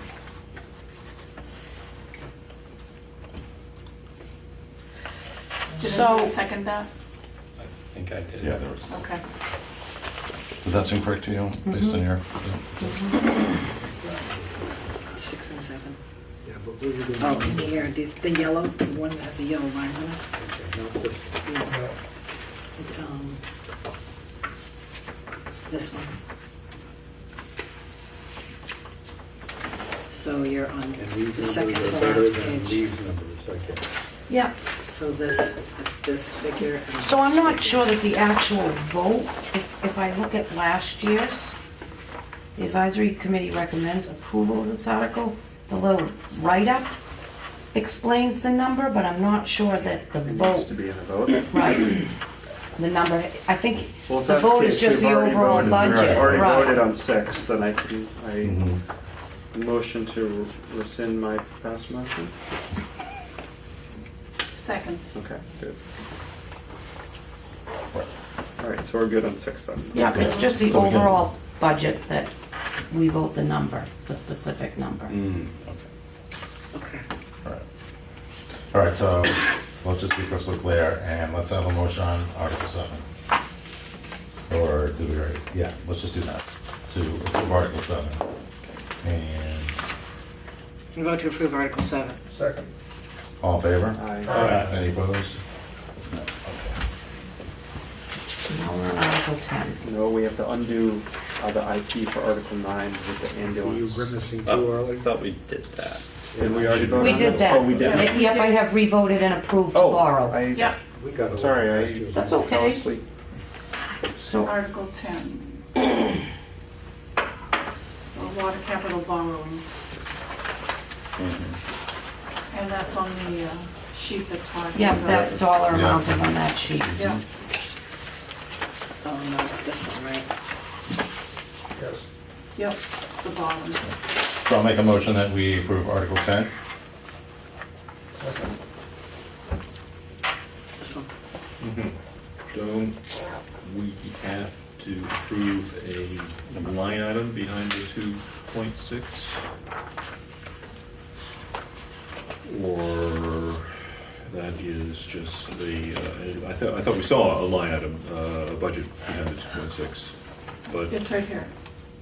we don't have this specificity of what it is, right? So you Yeah, think all we need it's to do? enterprise, it's the environmental this one. partners thing. Oh, okay, right, so we're approving this. Mm-hmm. So the 2 points and, Yeah, But this is just an estimate anyway. Yeah, It's it's up like to borrow. 2.6, they don't know the Yeah. exact Right. number, but they are allowed to borrow up to 2.6 million. but that was the background for Article 10. okay. We don't need to say how they're spending the money with any greater specificity? Do we need to refer to this estimates, or is that simply coming up in the discussion of It the? probably is gonna be on So the there'll be a brief screen. presentation. Yeah. Is there Okay. I made a motion to approve. I haven't seconded. Yep, that's already been done. Okay, I didn't hear. All in favor of Article 10? Aye. Any opposed? Okay. So 11 and 12 are IP'd, Yep. Yeah, 13 is not, doesn't require Did we a vote on, vote. we voted on 12 earlier tonight? Oh, I don't think We talked about it. yeah, I don't, talked I about- think we you're didn't- right, we didn't Jonathan. vote on We didn't that. vote on 12. You didn't vote? No, I moved to IP. second. Second. No, I already did. I have it down here I as thought you IP. Yeah, So Yeah, I think so too. I Yeah, thought we did it. I do remember wrote that. it here and I wrote it here. we did. Yeah. Yeah, good, okay. So happens when the meetings go too long. Yeah. right? Hold on, I'm gonna go back, because that was when No, I remember it. I do too, I wrote down IP, Yeah, but, I wrote it in 2 places. okay, I'm not gonna, Article 13, no vote required. Article 14, what's is IP? approved. No, it's approved. you said. And then- And then, I'm We took a sorry, no vote. We did an IP on that. Right. This is, We- we reopened. Right. Right. Then we, IP. And then we- then Yeah. correct, we Right. initially said no, it was reconsidered, yeah, and it was IP. IP, Yeah. sorry. So, Article 15 was the language update, which we did receive, so we should vote on Article 15. Move to approve Article 15 as amended, in the, replacing the yellow with the green. Second. All in favor? Aye. Aye. Any opposed?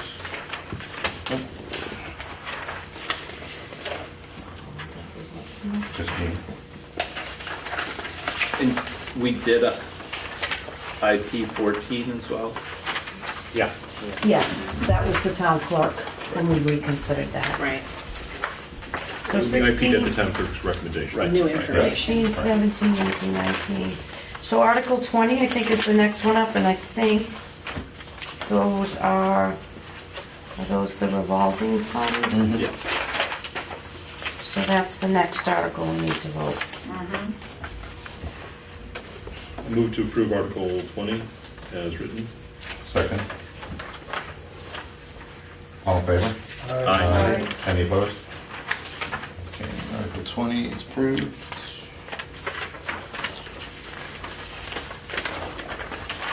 So Article 21 reauthorizes the existing revolving fund.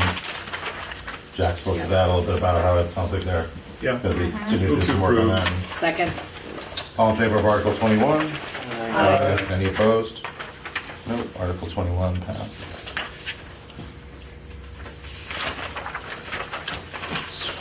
So then we're down to the last three. So we already approved 22, 23, 24, 25, 26, 27. So we're at 28. Right. And these three are all rescinding excess borrowing Correct. authorization. Uh-huh. Move to approve Articles 28, 29, and 30. Second. All in favor? Aye. Any opposed? Nope, so 28, 29, 30. Since I'll be writing these up, can I ask one quick question to make sure I understand what's going on? These were approved borrowing authority for the purposes of taking a loan to pay for those studies. They took the loan, they paid for the studies, and now we're taking that authority for borrowing back down Because they didn't spend all They of didn't spend up what to they. the. up to the limit. And it improves our credit rating. Right, Right. so we take it down to the actual amount that was. Right. Right. Yeah. All right. Any other business? You guys just want to have a sleepover or? I'll talk to Sue offline. A motion to adjourn? Second. All right, we are adjourned. Excellent. Thank you.